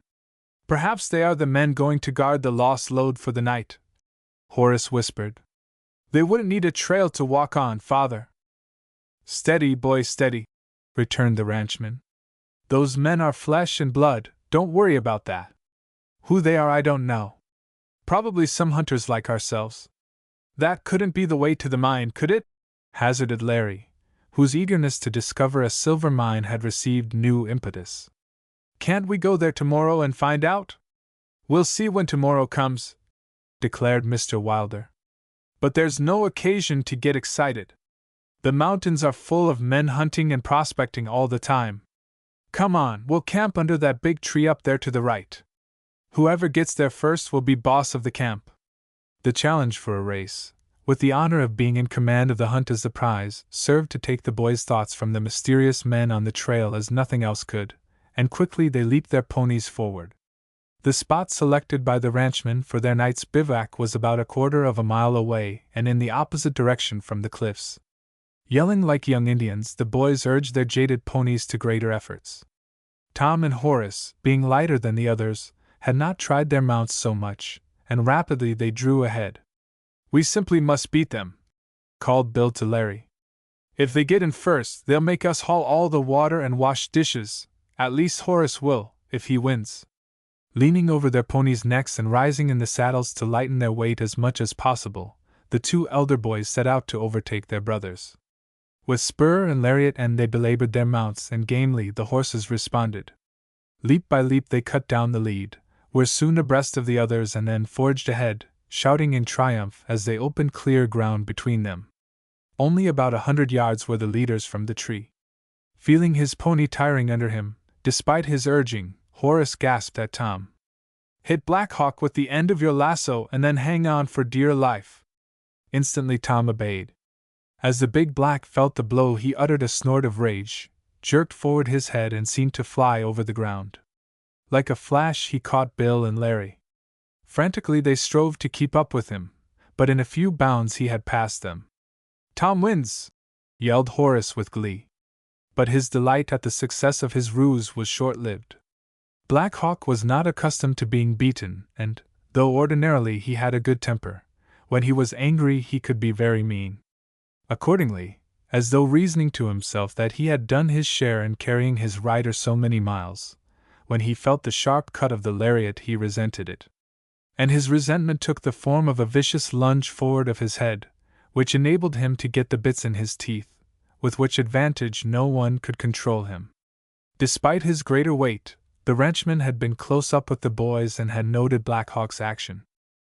Realizing that it would be hopeless to try to overtake the runaway, and fearing that some injury might befall Tom, Mr. Wilder shouted, "Rope the black, Bill! He's got the bit!" Loosening his lariat as quickly as possible, the elder of the Wilder boys began to whirl it round his head. "Throw it! Throw it!" roared the ranchman. "Can't you see you're losing ground every second?" Never before had Bill been called on for so important a cast of his lasso, and for a moment his hand trembled. "Steady! Let her go now," counseled his father. At the word Bill put forth all his strength and the rope shot from his hand, the noose opening perfectly as it sped through the air. Fascinated, the others watched as it hung a moment in the air and dropped directly over Black Hawk's head. "Pretty cast," praised the ranchman. "Now ride along. Don't pull up too soon." But his words were too late. The pony which his elder son rode was perfectly trained to rope steers. As it caught the sharp hiss of the lariat, the animal had slackened its stride, and the instant it felt the rope tighten had stiffened its legs and braced, almost squatting back on its haunches. And the next moment Black Hawk was jerked from his feet, measuring his length on the ground, while Tom went sailing through the air, alighting about 20 feet away. "Hold as you are!" ordered Mr. Wilder of Bill, and then dashed for the kicking black, with Larry and Horace at his heels. "Tom! Tom! Are you hurt?" called his brother. For a second there was no reply, and then their anxiety was relieved by seeing Tom stand up. "Any bones broken?" asked Mr. Wilder, who had reached the black and was dismounting. "No, I'm all right, thanks to the prairie grass," replied the younger of the brothers. "Is Black Hawk hurt?" "I don't think so. Ease up, Bill. I've got him by the bridle." Quickly the elder of the Wilder boys rode forward, and as the prostrate pony felt the rope loosen he bounded to his feet. With skill the ranchman looked him over, and there was a world of relief in his voice as he said, "We got out of that scrape mighty luckily. There isn't a scratch on Black Hawk, and if Tom's—" "There's no scratch on me either," returned the boy. "But what about the race, do I win or not? Considering you flew from Black Hawk's back almost to the tree, I reckon you do," declared Mr. Wilder. And looking up, Tom noticed that he was, indeed, standing under the branches of the tree that marked the goal. Chapter 8: Horace in Danger. As the others reached the tree they dismounted, unbuckled the saddle bags and removed the saddles. "Well, Commander, do you wish me to select a place to hobble the ponies?" asked Mr. Wilder, addressing Tom. "Yes, sir. I never was in charge of a camp before, so you must tell me what to do." "Oh, make me your lieutenant and I'll tell you," pleaded Horace. "I know all about it." "You can give orders all right," grunted Bill. "There's no doubt about that. I see myself lugging wood." All laughed heartily at this reference to Horace's fondness for commanding, and the younger of the comrades replied, "All right, Horace, you may be my lieutenant. Only you must tell me what there is to be done, and I will give the orders." Although by this arrangement the youngest of the party would be deprived of most of his powers, he readily agreed, saying, "Wood must be collected for the fire, the food and dishes must be unpacked, supper cooked and water located. Better put me on the job of getting water, because I shall picket the horses where they can get a drink," declared the ranchman. "Then, Larry, you and Bill build the fire and get supper ready. Horace, I'll put you in charge and you must arrange the place for us to sleep. I can see some pine trees yonder. Break off some limbs and spread them on the ground. Then put the blankets over them. I'm going with Mr. Wilder to bring the water and to learn how to hobble the horses." "You're a fine commander to be lieutenant for, not," declared Horace. "Gave me the meanest job of all." Yet he lost no time in obeying. Quickly each one set about the work assigned to him, for the sight of the doughnuts and other good things to eat, after their long ride, made them hungry. "Get the coffee pot and then sling the reins of Lightning and Buster on your arm and come with me, Tom," said Mr. Wilder. "I'll take Black Hawk, because he's still cranky, and the other two." The ranchman, however, let the ponies lead him more than he led them, for he knew their instinct would take them to the nearest water. Yet there was no need of their guidance, for in a few minutes the ears of the hunters caught the sound of running water. "That's a brook," declared Mr. Wilder, and quickly he led the way to a spot where they found a fair-sized pool formed by a stream coming from the hills. The coffee pot was a monster, holding all of 2 gallons, and this the ranchman directed Tom to fill before allowing the ponies to satisfy their thirst. As the animals were drinking, Mr. Wilder took the lariats he had brought and tied an end around the left ankle of each pony, making another noose round the hind ankle on the same side at such a distance that there was about 3 feet of the rope between the hoofs. "Such a short line makes it impossible for them to run or even walk very well," he explained, "so they will just stay here and browse. Now we'll remove the bridles. Always remember to hobble your pony before unbridling." "But the rope ends?" asked Tom. "In a place like this, where there are no rocks between which they can get bound, you can let them drag. When it is rocky, you can wind the rope loosely round their necks." Before the task was finished, they heard Horace calling. "Hey, you! Hurry with that coffee pot!" he shouted. "We want to start it boiling." "Then come and get it," replied his father. But Tom had already picked it up and was carrying it toward the campfire, which was blazing cheerily beneath the big tree. Taking the bridles, Mr. Wilder soon followed. Larry had spread a blanket on the ground for a tablecloth and arranged the plates, knives, and forks. In the middle he had made a pile of doughnuts, and around them set 3 pies. To Bill had fallen the task of cooking, and he was busy frying eggs and bacon in a long-handled pan, which he rested on a bed of coals. At the sight of Tom and the coffee pot, he called, "Tell Horace to pour some water into the drinking cups, put the coffee in the pot and set it in the fire. Supper'll be ready before the coffee unless you hurry." But Tom was not a boy to shirk work, and directing his brother to bring the cups, he sent his aide for the coffee while he prepared a good hot bed of coals. The odor from the sputtering bacon whetted their appetites, and all but Bill devoted their energies to hurrying the coffee, and to such good purpose that they disproved the old saying, "A watched pot never boils." At last all was ready, and the hunters squatted tailor fashion on the ground, each before his plate of eggs and bacon and a steaming cup of coffee. "My, but this tastes better than anything I ever ate before," declared Larry. "Because the ride has given you a keen appetite," said the ranchman with a smile. The others were too busy eating to offer any comment, and the meal progressed in silence till almost the last bit of food had disappeared.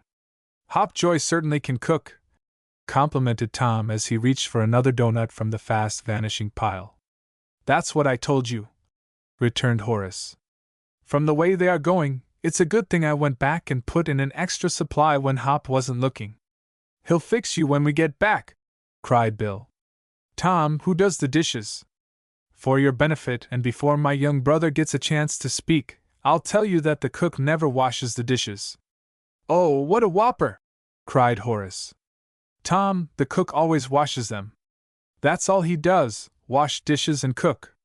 "Well, we'll all help," declared the youthful commander of the camp. This arrangement met with laughing approval, and because of the many hands the task was soon finished. "And now, as we must be up with the dawn if we are going to get a shot at any deer, I suggest that we turn in," remarked Mr. Wilder. "Where did you put the pine boughs, Horace?" "I don't see them." "I left them over by the tree," replied the lieutenant, grinning. "I didn't know how many each of you would want, so I thought the best way was to let you pick out all you pleased." "Lazy bones! Lazy bones!" shouted the other boys, and Tom cried, "That trick won't work this time. Now, hurry and tote the boughs over." Making a face at his superior, Horace jumped tip and soon came back, dragging a monster pile of fragrant pine branches, which he quickly separated into 5 heaps. "Does the honored general wish me to wrap and tuck each one in his bed, or will they do that themselves?" he asked, bowing in mock deference. "The honored general sentences you to do the dishes in the morning for that," returned Tom with assumed dignity, and in rare good humor they quickly placed their saddles as pillows and unrolled their blankets. Fixing the fire so that it could not spread and cause any harm, Mr. Wilder bade the boys turn in, and soon they were sound asleep. Exhausted from the excitement of their arrival and the long ride, Tom and Larry were so deep in slumber that though Mr. Wilder called them when he himself got up, they did not wake. His own sons, however, heard his call and quickly crawled from their blankets. "Come on, we'll get breakfast. Let Tom and Larry sleep," exclaimed their father. "Remember, they are not so accustomed to riding as you two are." This caution was uttered just in time, for Horace was in the very act of yanking the youthful commander by the foot when his father spoke. Not long did it take to prepare the food, and Bill was just pouring the coffee when Mr. Wilder aroused his guests.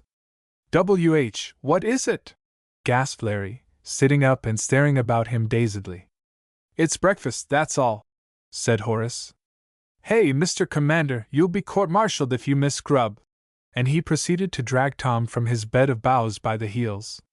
Chagrined to think they had not helped with the meal, Tom and Larry quickly arose and ran to the brook to wash. As they stood at the pool, they forgot their ablutions in the beauty of the scene before them. The grass of the prairie was heavy with dew, and in the rose glow of the sky the particles of moisture sparkled and glistened like countless crystals. "Seems like fairyland," whispered Tom, as though afraid if he spoke out loud the scene would vanish. A call from Horace, however, roused them to action, and in a few minutes they were eating heartily. "What sort of a brook is that?"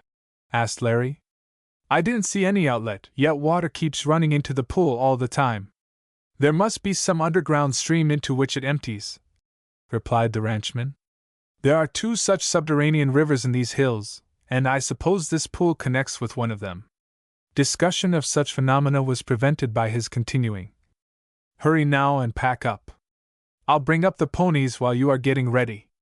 Eager to begin the ascent of the hills, the boys worked rapidly, and by the time Mr. Wilder appeared with the horses everything was in the saddlebags, though Horace had dispensed with the formality of wiping the dishes.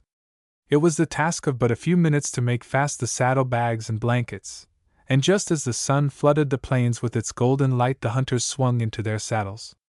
Riding southward, Mr. Wilder followed the base of the hills for a good mile, till he came to a well-worn trail. "We'll follow this run for a while," said he. "Bill, you and Larry can ride at the rear. I'll keep Horace and Tom with me, so they won't be tempted to spoil our sport by shooting at the first deer they see, no matter how far out of range it is. For the benefit of you too," he added, addressing the brothers, "I will say that when you are riding a trail, and especially a mountain trail, always let your pony have plenty of rein. It's easier for him. He won't be so likely to stumble and fall, and a pony can generally keep a trail better than a man." These instructions delivered, Mr. Wilder turned his pony into the run, and the others followed in Indian file, the 2 elder boys bringing up the procession. For an hour they rode, now with their ponies scrambling over rocks, now up such steep ascents that the comrades feared the animals would fall over onto them. But by leaning far forward at such times, they had no mishaps and at last rode out onto a plateau from which they looked down into a vale some 200 yards below. A mist hovered over the basin, rendering it impossible for them to see the bottom. The boys were disappointed and said so. "On the contrary, it is lucky," declared Mr. Wilder. "There is a brook down there, and it is a favorite drinking ground for deer. Under the cover of the mist we shall be able to go down, and it will act as a blanket to keep our scent from the sensitive-nosed beauties." "Going to ride down?" queried Tom, looking about for some trail. "No, we'll leave the ponies here. Lively now and hobble them and don't talk." The plateau was some 100 yards long by half as many wide, and quickly the hunters rode their horses to where the mountain again rose, turning the horses loose in some delicious grass. "Be very careful in descending," cautioned the ranchman. "The ground is wet and the rocks are slippery, and if you once start to fall, there's no knowing where you will land." All the boys had hunted enough to know that the safest way to carry a loaded gun is with the muzzle pointed to the ground, the butt resting against the back of the right shoulder, with the arm akimbo, thus forming a rest for the barrel. And in this fashion they set out. After a few minutes' search, Mr. Wilder exclaimed, "Here's the run the deer use. Steady now. Mind your feet. Don't make a sound."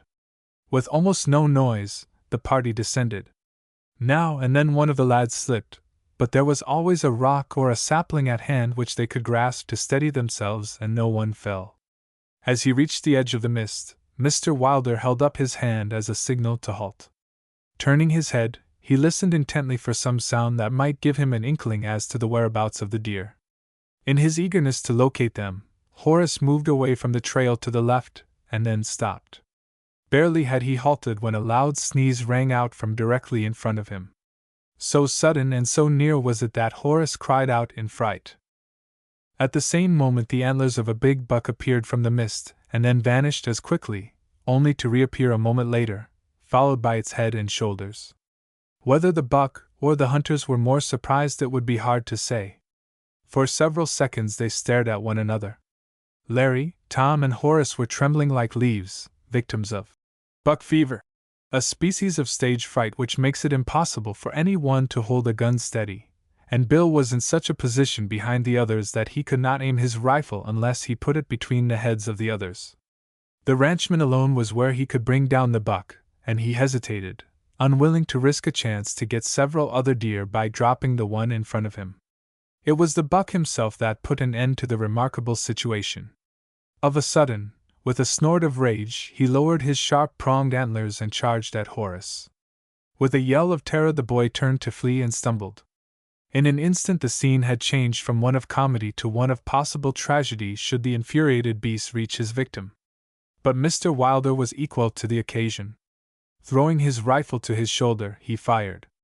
True was his aim, and the buck threw up his head, staggered, and then toppled over. The sound of the shot had galvanized Tom and Larry into action, and with a lightning movement they both stooped, seized their friend, and pulled him to them just as the body of the buck struck the ground.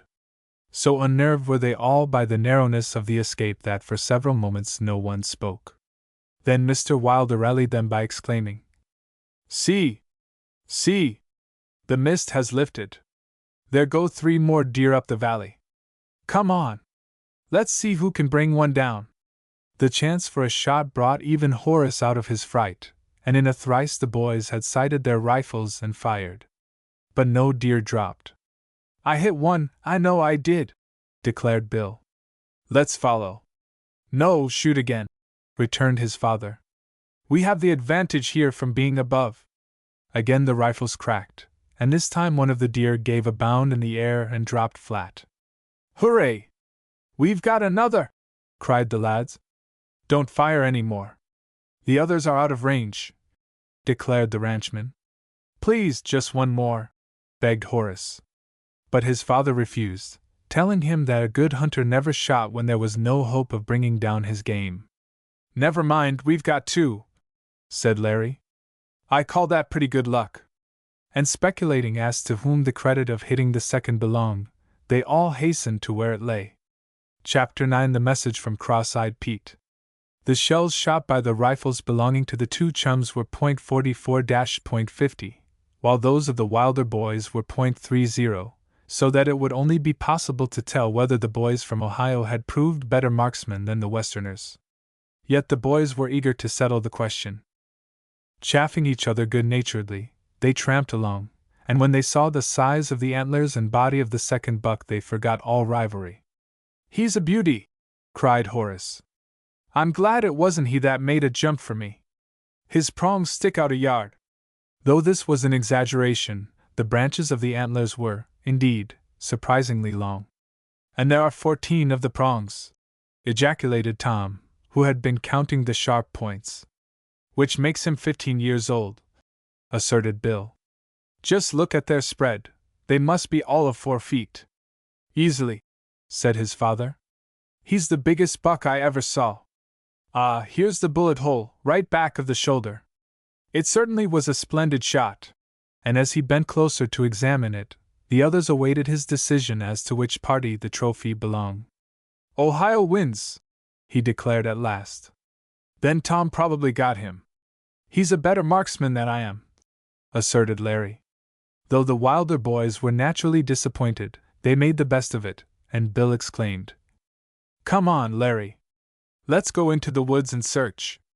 I'm positive I hit a deer the first time I fired. Can we go, Father?" "Surely, only don't get lost."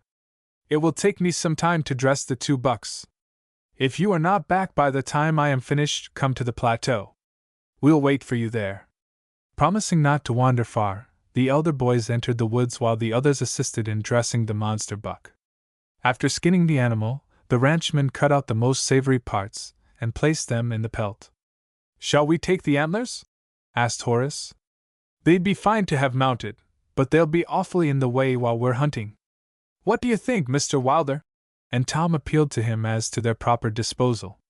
"They will be awkward to carry, that's a fact," assented the ranchman.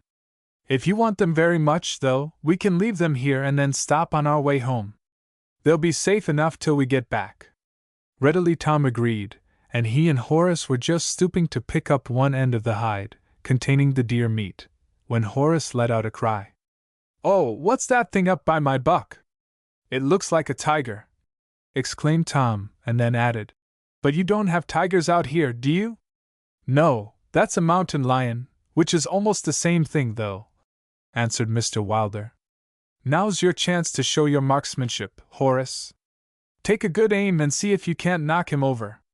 No urging did his son need. Raising his rifle to position, the lad squinted along the barrel carefully, and then fired. Above the report of the shot rang out an ear-splitting howl, and the mountain Han turned to face the direction of the sound. "Give him another, son. You hit him, but not in a vital spot," said his father. Again Horace aimed and fired, this time with better success, for the lion dropped in its tracks. "Good work," praised Tom heartily. "That was a mighty long shot to make. Now if Bill and Larry only get something, we'll have bagged a trophy." Elated at his success, Horace was starting toward his prize when his father called him back to help carry the pelt. "My, but he's a beauty!" declared the younger of the chums when they reached the carcass. "I should hate to come across one suddenly. They are not pleasant customers to meet," smiled Mr. Wilder. "I'm glad this fellow didn't visit us last night. Though why he passed the horses by I don't know. Mountain lions are great ones for horse or cattle flesh. While I am dressing the buck, you boys had better climb up to the plateau and see that our ponies are all right. Take some of the meat with you, and then we won't be obliged to make so many trips." With a piece of meat in one hand and a rifle in the other, the lads started up the trail, and, though they went bravely enough, each in his heart was a bit frightened. "Pete says mountain lions usually travel in pairs, so keep your eyes peeled," advised Horace. But though they imagined several times they heard the purr of one of the prowlers, they reached the plateau without adventure. The ponies were huddled together, tails to the rocks, and were sniffing the air in obvious uneasiness. "Steady, boys, steady," called Horace soothingly. And setting down his meat, he patted each reassuringly. The presence of the boys was an evident relief to the ponies, and after a few minutes they began to champ grass again. "That lion must have come quite near, to scare him so," asserted the young rancher. "Pete says ponies are almost as good as dogs for watching, and I believe him. They can smell things, oh, way off." And sitting down, Horace entertained his companion with stories of the keen scent of horses, which lost none of their color because of his lively imagination. Indeed, he succeeded in getting them both so worked up that when Mr. Wilder's had appeared above the edge of the plateau, each boy seized his rifle and aimed at it. "What are you going to do? Hold me up!"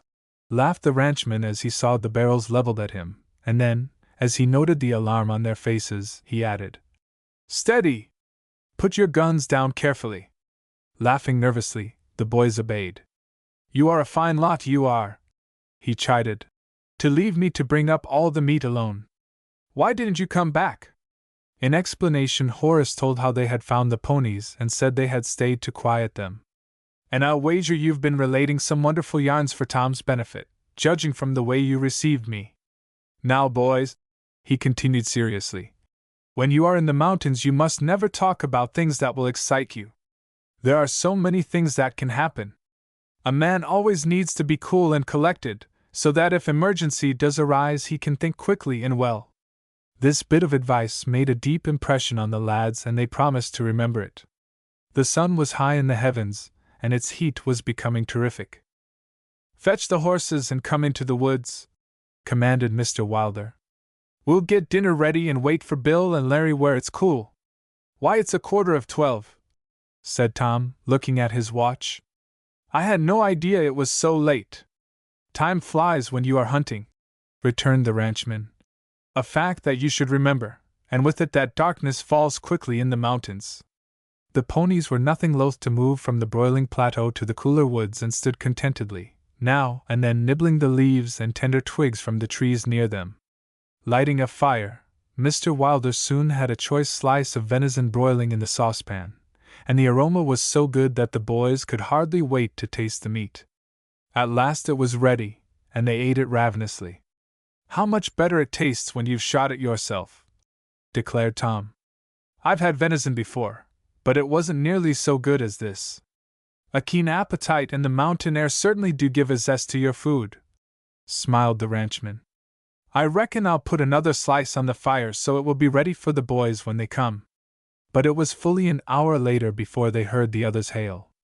Up here in the woods, called back Tom and Horace, running to the edge of the forest to guide them to the camp. It was several minutes before Larry and Bill came in sight, and before they did the others had learned that they had found the deer Bill thought he had hit. I ran across it, explained Larry. Its hind leg was broken and it was lying down when I came upon it. The poor thing tried to jump up, but it couldn't very well. But I didn't hear any shot, interrupted Tom. I've been listening, too. Good reason why, because it was way over in another basin, answered his brother. It must have been all of 3 miles from here, don't you think so, Bill? Easily. Then how did you follow it? Demanded Horace. By its blood and where its leg dragged.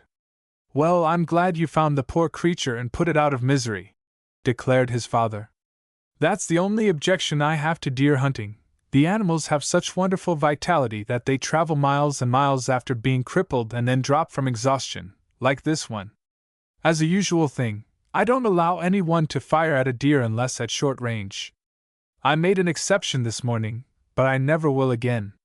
We didn't bring much of the meat back, it was too long a haul, said Bill after he had partially satisfied his hunger. We have plenty, returned his father. In fact, we have so much that we won't fire at any more deer. Then what can we hunt? Protested Horace. Bear, returned his father. Oh, goody! And mountain lions! Say, you deer slayers, you may have knocked over some bucks, but it took me to stop a mountain lion. So you were the one who got him, eh? Asked Bill. He must have been asleep. You can't hit a deer, and yet you got a mountain lion, which is smaller. He wasn't asleep, and I made a dandy long shot. Tom said so, declared his brother hotly. You certainly did well, son, interposed his father. Then we've all bagged something, if you can call my getting the deer Bill wounded a hit, said Larry. This is sure Jim dandy hunting. Back home you can tramp all day without even seeing a woodchuck. Heartily the others laughed at this statement of the difference in hunting grounds, and for an hour or so they talked and joked. Are we going to camp here for the night? Inquired Horace at last of his father. No, I reckon we'll go farther into the mountains. We'll have a better chance for bear there. This is a little too near the plains. Well rested, the boys were eager to be on the move and gladly they made ready to advance. In and out among the hills the trail wound, and sundown found them entering a basin similar to that where they had captured their deer. On two sides walls of rocks towered and dense forests formed the others. Lonesome, indeed, was the spot, and this effect was heightened by the rapidly descending darkness. Commander, I think we'll hobble the horses right here, said Mr. Wilder, dismounting in the center of the vale. It would also be a good idea to have our campfire close beside them. Then, if any prowler smells the deer meat or the horses, it can't reach either without our knowing it. And because we must keep a fire all night, we shall need a lot of wood. Recalled to the fact that he was in charge of the camp, Tom said, You fellows come with me and get the wood. I guess Mr. Wilder will attend to the horses, and we four can gather enough before it gets real dark. Quickly the boys dismounted and ran to get dry limbs and branches, making a monster pile. I reckon that's enough, Commander, said the ranchman at last. And besides, supper is ready or will be when the coffee is poured. Coffee! Where did you get the water to boil it? Queried Larry. From the canteens. I filled them this morning. And here I've been wondering where we could look for water. I was surprised you didn't tell Tom to send some of us. Being less tired than the night before, the boys sat round the campfire after supper, talking and listening to the stories the ranchman told about his life as a soldier. When at length they were ready to turn in, they rolled themselves up in their blankets and formed a circle about the fire. Without adventure they passed the night, sleeping till long after sunrise, there being no occasion for getting an early start. Indeed, as they ate breakfast they were debating whether to push on or stay where they were and set a bear trap when they were surprised to hear Mr. Wilder's name called. Shouting in return, they jumped to their feet, trying to see who had hailed them. It's someone on horseback. I can hear the click of horseshoes on the stones, declared Larry. Someone from the ranch probably, asserted Mr. Wilder, and the next moment his opinion was confirmed by Horace, who had run to the trail and was returning, yelling, It's Nails! It's Nails! He's one of our boys, explained Bill to the chums. What do you suppose he can want, Father? Wait till he tells us. There are so many possibilities, it's no use trying to guess. Their suspense was short-lived, for in a few moments the cowboy called Nails dashed into the basin, his pony in a lather. Realizing from this condition of his mount that something serious was amiss, Mr. Wilder asked, What's wrong, Nails? Cattle thieves, gasped the cowboy. Cross-eyed Pete said to get everybody you could and meet him at the Witch's Pool tomorrow morning. He's driving up the herds from the Long Creek bottoms. Chapter 10 The Return to the Ranch. The knowledge that his herds had again been raided by cattle thieves made Mr. Wilder very angry. This makes the third time some of my cattle have been stolen. The thieves will find it is 3 times and out. I'll take their trail this time and stick to it till I round them all up. Never had Bill and Horace seen their father so wrought up, and they wisely held their peace while the cowboy who had brought the news of the raid busied himself removing the saddle and bridle and wiping the lather from his pony.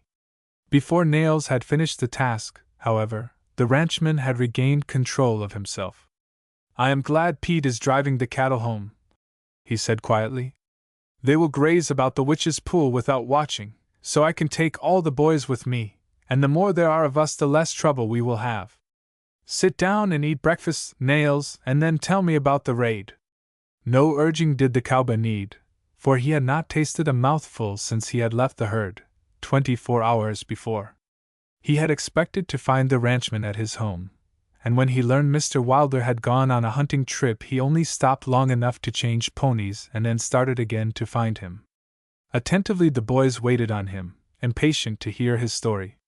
It was night before last it happened, said Nails, after having eaten more than it seemed possible for one man.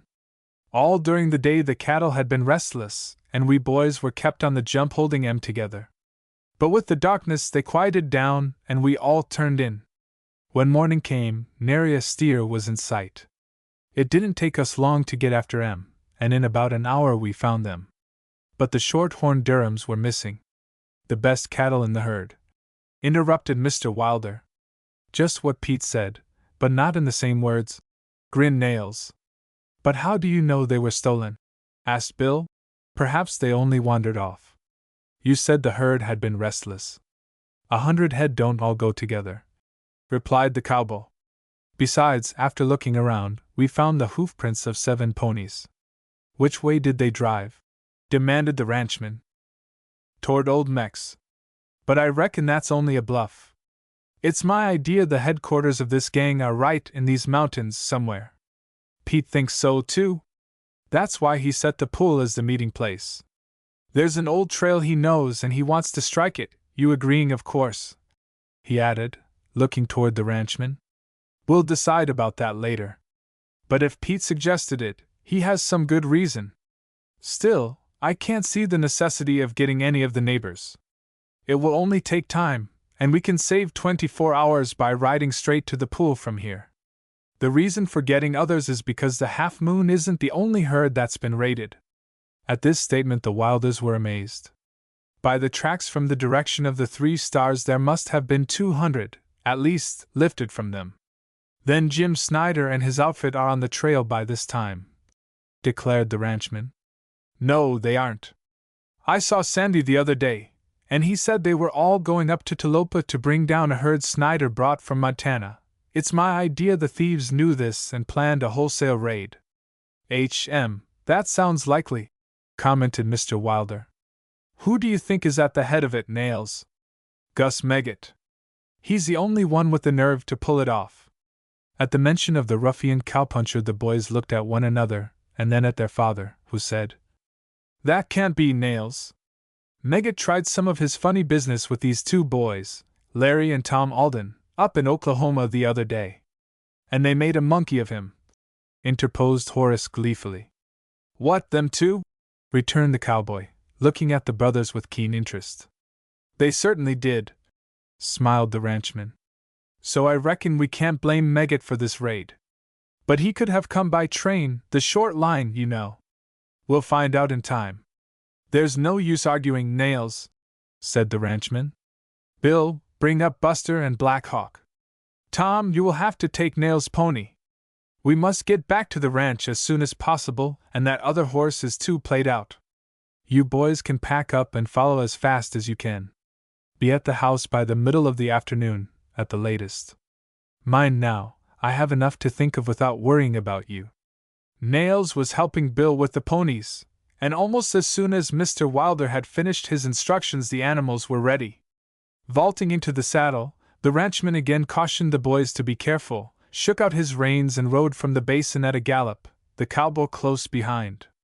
With a will the 4 comrades went to work packing the saddlebags, and less than an hour after the others had left were following them. The raid, the pursuit, wonder if they would be allowed to go on the manhunt, and speculation as to whether the thieves would be captured formed topics for endless conversation as they rode. Do you suppose those men I saw on the cliff are part of the gang? Hazarded Tom. They may be. I never thought of them, declared Bill. I must remember to speak about them to Father. Still, I hardly think they could have had a hand in it. It is all of 30 miles from where we saw them to the Long Creek bottoms, and no sizable herd of cattle could be driven through the hills that far in a day. 20 miles on the prairies is a stiff hike, and half that far would be a good drive in the mountains. When they were obliged to ride Indian file over the trail, much talking was not attempted, and each boy busied himself with his own thoughts. Because of his knowledge of the route, Bill led and Larry brought up the rear. Their advance was slow, however, as they wished to give the pony Tom rode as much chance to rest as possible before they reached the plains. With eyes and ears alert, they proceeded, and without mishap finally rode out onto the prairie. Illustration. With eyes and ears alert, they proceeded. Let's eat now, suggested Horace. That will give Whitefoot more rest, and by the time we have finished he'll be as good as new. He's a tough one and can stand 60 miles, day in and day out. Which is about half as much as he'll get this time, added Bill. Still, I think Whitefoot's good for it, especially as he hadn't been ridden for a week till Nails took him last night. The halt was made and the boys ate as heartily as though they had not breakfasted only 3 hours before. When they were ready to start again, Larry said, So long as Whitefoot is tired and Horace is the lightest, don't you think he'd better ride him instead of Tom? Good idea, acquiesced Bill, and the shift in mounts was made, after which the boys headed for the ranch house. As they were starting on the long 40-mile ride, Mr. Wilder and Nails were ending it. Though forced to ride carefully so long as they were on the mountain trail, when the latter reached the plains they had cut loose. Both were expert horsemen and the ponies under them were mettlesome. Indeed, Black Hawk had not entirely recovered his temper since his roping, and it was he that set the pace. Yet the riders did not allow the ponies to run themselves out in the first few miles, holding them down to a long, steady lope that covered the ground rapidly. Where do you suppose we are the most likely to strike the outfit from the 3 stars, at home or in Talopa? Asked Mr. Wilder after a time. At home. They were to get the cattle day before yesterday, and Sandy told me they planned to stay at the ranch today to pack grubs so as to save a trip of the wagon. Then we ought to find the whole crew at home. That's just what Pete and I were banking on, returned Nails. This point settled, the ranchman refused further conversation, to the disappointment of his companion, occupying himself with mapping out his campaign. After a time the ponies began to slacken their stride, but the vigorous rowelling they received from the spurs of the men on their backs told them they were bound on pressing business, and they responded gamely. "I hope Ned is at home," Mr. Wilder exclaimed suddenly. "If he isn't, there won't be any but slow ponies in the corral. And that means it will take me the whole afternoon to get to the 3 Stars. "No, it don't," asserted Nails. "I kinder thought you might be off somewhere, so I cut out 3 ponies from the bunch and brought them up with me. When they told me you were hunting with the kids, I naturally knew you wouldn't go far into the mountains, so I left the best ones at the Half Moon." This foresight of his cowboy pleased the ranchman, and he commended him heartily. "You seem to have a pretty level head, Nails. What do you make of these raids on my herd? This makes the 3rd. It rather seems to me as though the thieves had marked me for their particular victim." "That's my idea exactly," declared the cowboy. "And that's what makes me so sure Gus Meggett had a hand in the raid." "But what grudge has Meggett against me?" asked Mr. Wilder in surprise. "You are the one who leased the Long Creek bottoms, aren't you?" returned Nails, answering the question, Yankee fashion, by another. "To be sure. But what has that to do with it?" "Everything. Meggett's been rustling cattle for years, and the Long Creek bottoms were where he used to drive the cattle he'd lifted. If anyone jumped him, he could either cross the line into Old Mex or strike out for the mountains. Maybe you don't know it, but there's a greaser just across the line, they call him Don Vasquez, who makes a fat living buying stolen cattle. He's got some old Indian remedy for making hair grow, and he cuts out the old brands, makes hair grow out, and then burns in his 3 crosses. And so my leasing the bottoms has spoiled this criminal dealing? That's what. I heard a greaser down in El Paso last winter boasting you'd sell your ranch inside of 2 years. Why didn't you tell me?" demanded Mr. Wilder severely. "Didn't think it was necessary. Fatty and I fixed him so he wouldn't brag any more." Deeming it unwise to inquire into the means taken for silencing the Mexican, the ranchman lapsed into silence for a few minutes, and then declared, "No cattle thieves can drive me out of business, Nails. I have the right on my side, and right always triumphs. We boys are with you, Mr. Wilder. You've always played more than fair with us, which is more than we can say of some folks, and we appreciate it. Cowboys have feelings same as other people, though there seem to be a lot of folks who don't think so. And I'm speaking for the other boys of the Half Moon as well as myself. We talked it all over before Pete sent me to the ranch. But when you join him at the pool, don't say anything about what I've told you. Sentiment and hunting cattle thieves don't mix." This expression of the esteem in which his men held him, crude though it was, moved Mr. Wilder deeply, and reaching over, he seized the cowboy's hand and shook it warmly, an action that delighted Nails greatly. The statement about Meggett gave the ranchman a new train of thought. He realized for the first time that he was engaged in a cattle war which would only end with his ruin or the capture of the entire band of thieves.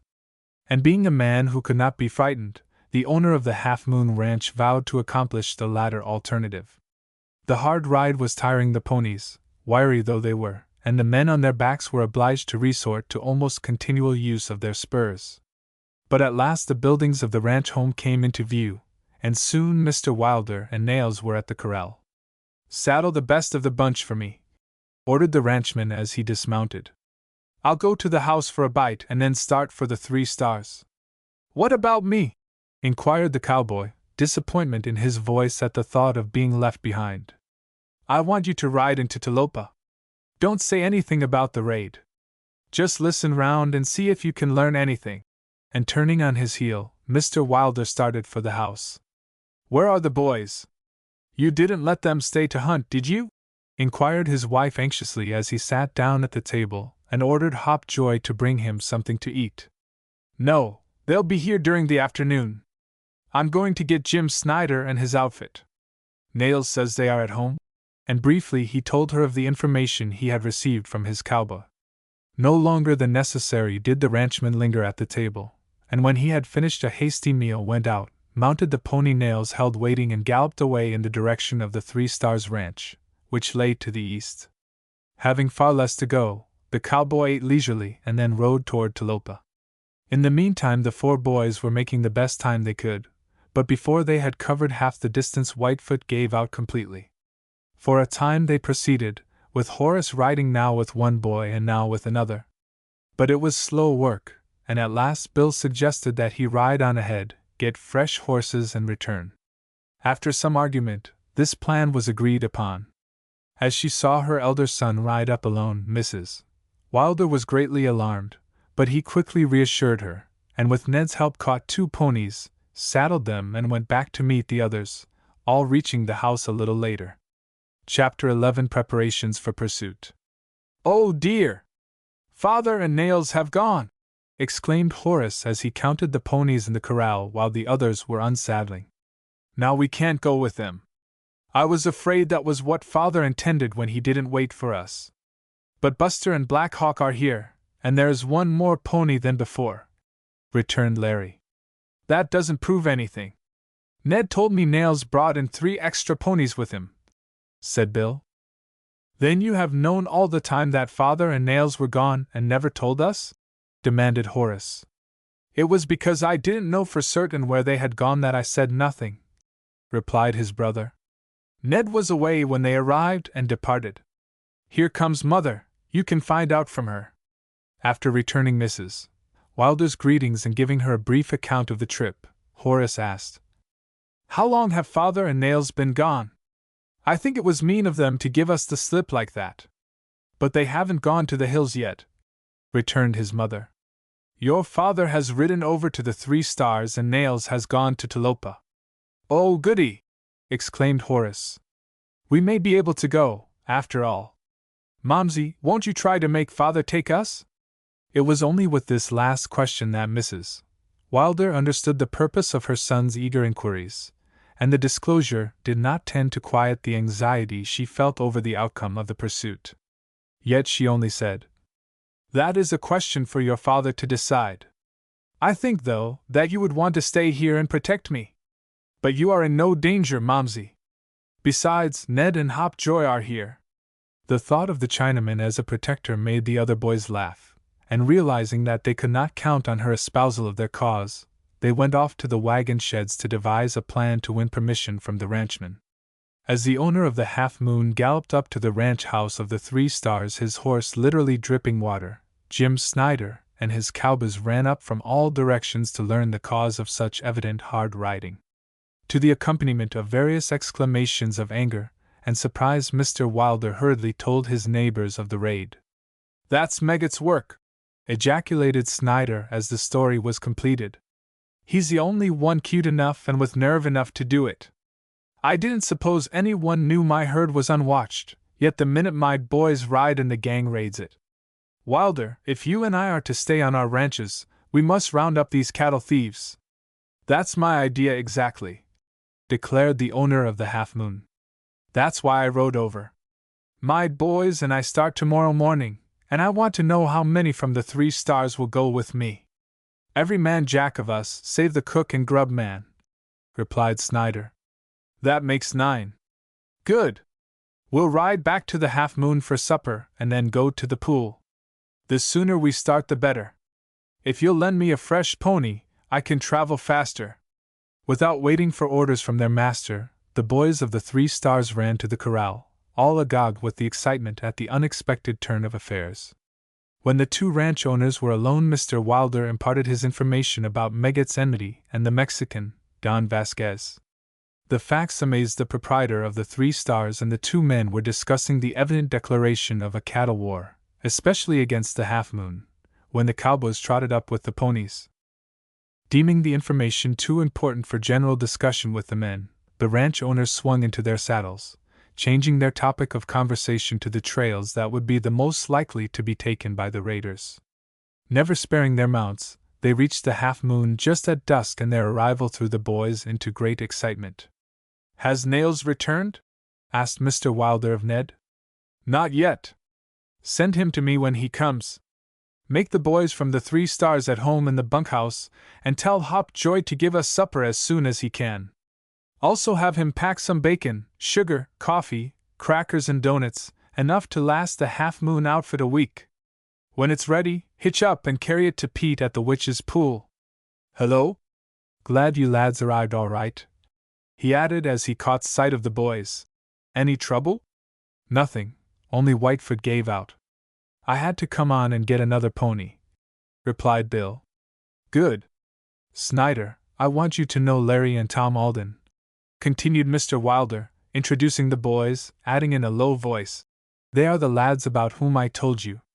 I'm sure glad to meet you, declared the owner of the 3 Stars, giving each of the lads a grip that made their hands ache. Upon arrival he had exchanged greetings with Bill and Horace, and altogether they trooped onto the veranda, whence they were summoned to supper before the lads had the opportunity to ask Mr. Wilder whether they could accompany him or not. Evincing a lively interest in the 2 Eastern boys, the 3 Stars owner plied them with questions about Ohio and was so impressed with their answers that he extended a cordial invitation to them and the Wilder boys to pay him a visit at his ranch, promising to have his men give an exhibition of bronco busting for their special benefit, an invitation which all 4 eagerly accepted. Just as they were ready to rise from the table, Hopjoy glided in. Nail, he backy, he announced. Say he got heap talky. Tell him to come round to the veranda, ordered Mr. Wilder. By the way, how are you coming along with the cooking, Hopjoy? Ollie lighty. Bimeby, 2 hours maybe. Well, don't be any longer. The sooner Ned can start, the sooner he'll reach the pool. In answer the Celestial bowed low, then turned and left the room. Chapter 12. What Nails Learned. While the ranchmen and Mrs. Wilder made themselves comfortable in chairs, the boys squatted or stretched out on the piazza, their restlessness proclaiming the expectancy with which they awaited the heap talky Nails desired to impart.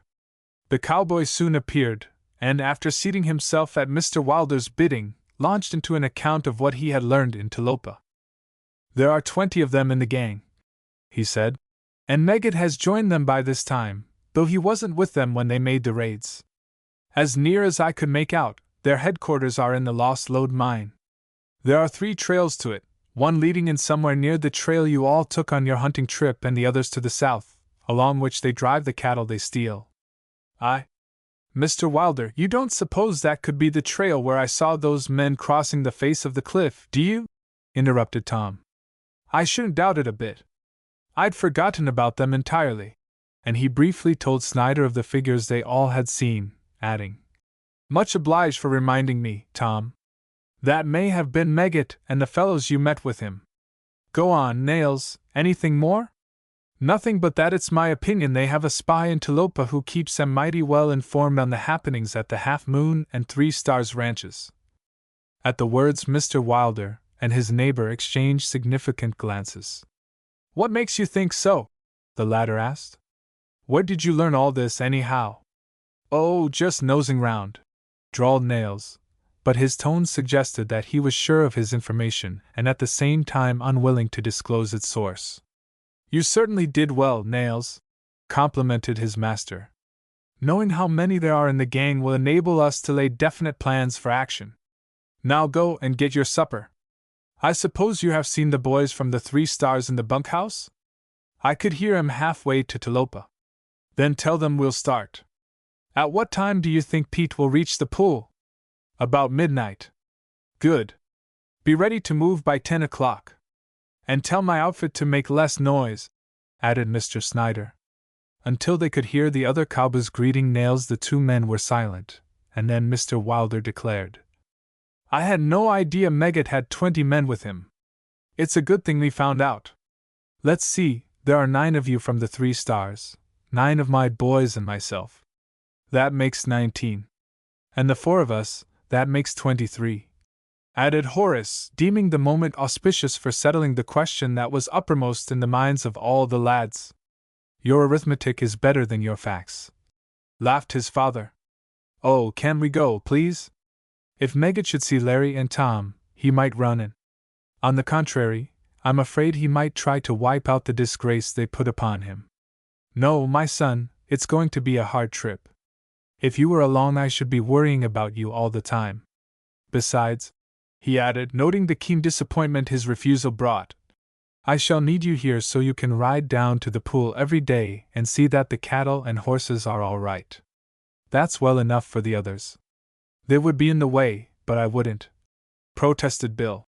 "I'm old enough and strong enough to go, and the experience would do me good. If you take it, it will make just 20 on both sides." "What do you think, Jim? Shall we take Bill or not?" As the boys awaited the answer of their friend, it was so still the fall of a pin could have been heard. But their suspense did not last long. With a drawl that was tantalizingly deliberate, the owner of the 3 Stars Ranch replied, "I reckon we might as well. Bill's got a level head on his shoulders, and some day he'll be boss of the Half Moon. If anything like this happens, then he'll know how to act. Yes, I think we'd better take him." Aware that it would be useless to try to persuade Mr. Wilder to change his mind in respect to taking them, Tom, Larry, and Horace made the most of the fact that they were to inspect the herd daily. But it was poor recompense, and in a few minutes they went on to see how near Ned was ready to start, stopping to sample Hopjoy's cooking on the way. "You glee?" asked the Chinaman as the trio entered his kitchen.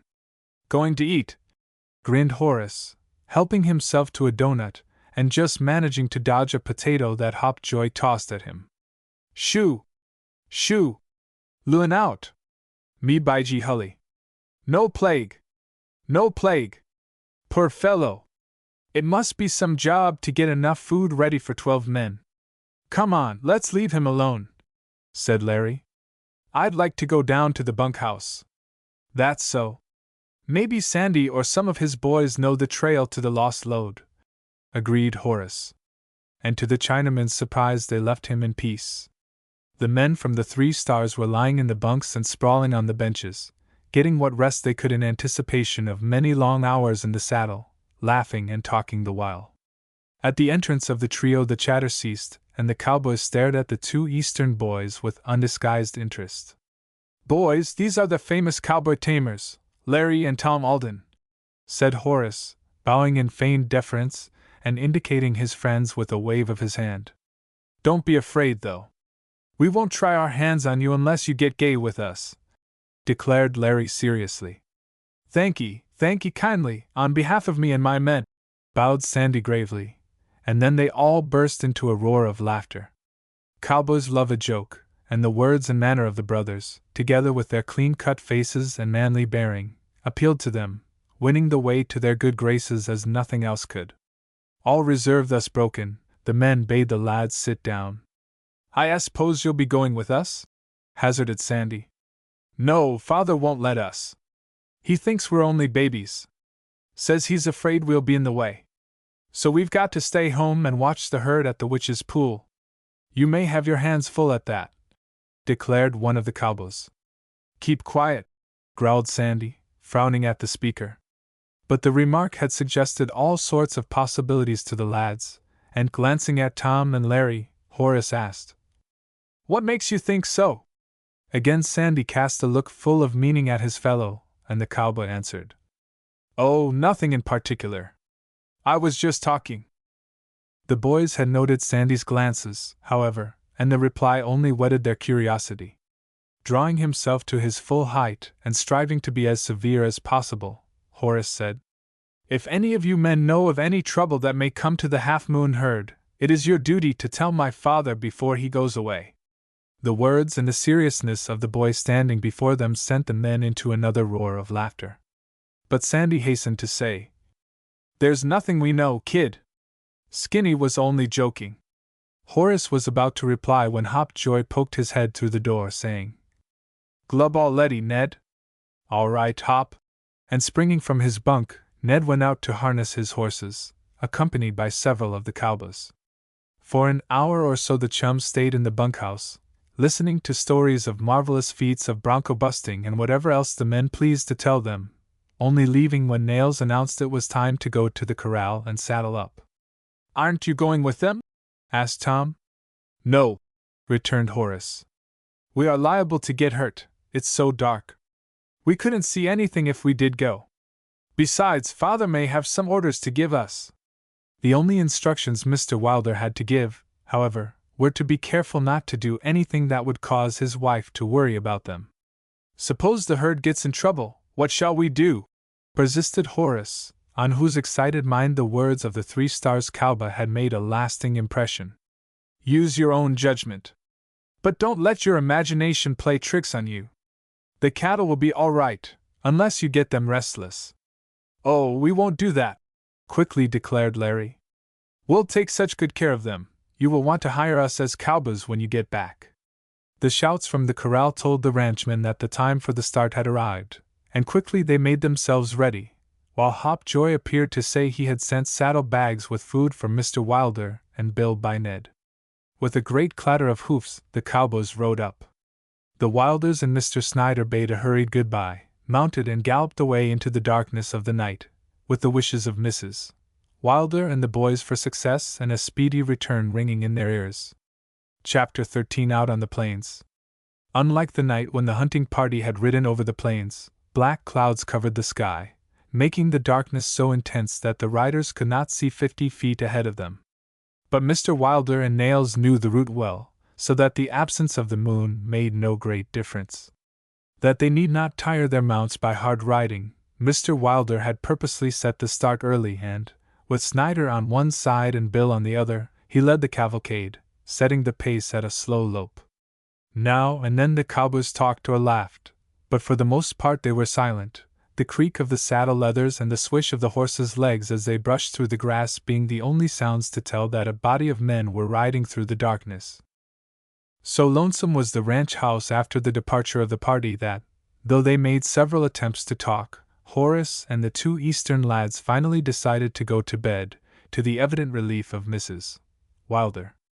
But sleep did not come to Larry and Tom, and as they lay tossing and turning, the former asked, "Do you think that fellow they call Skinny really meant there was any danger threatening the herd at the Witch's Pool?"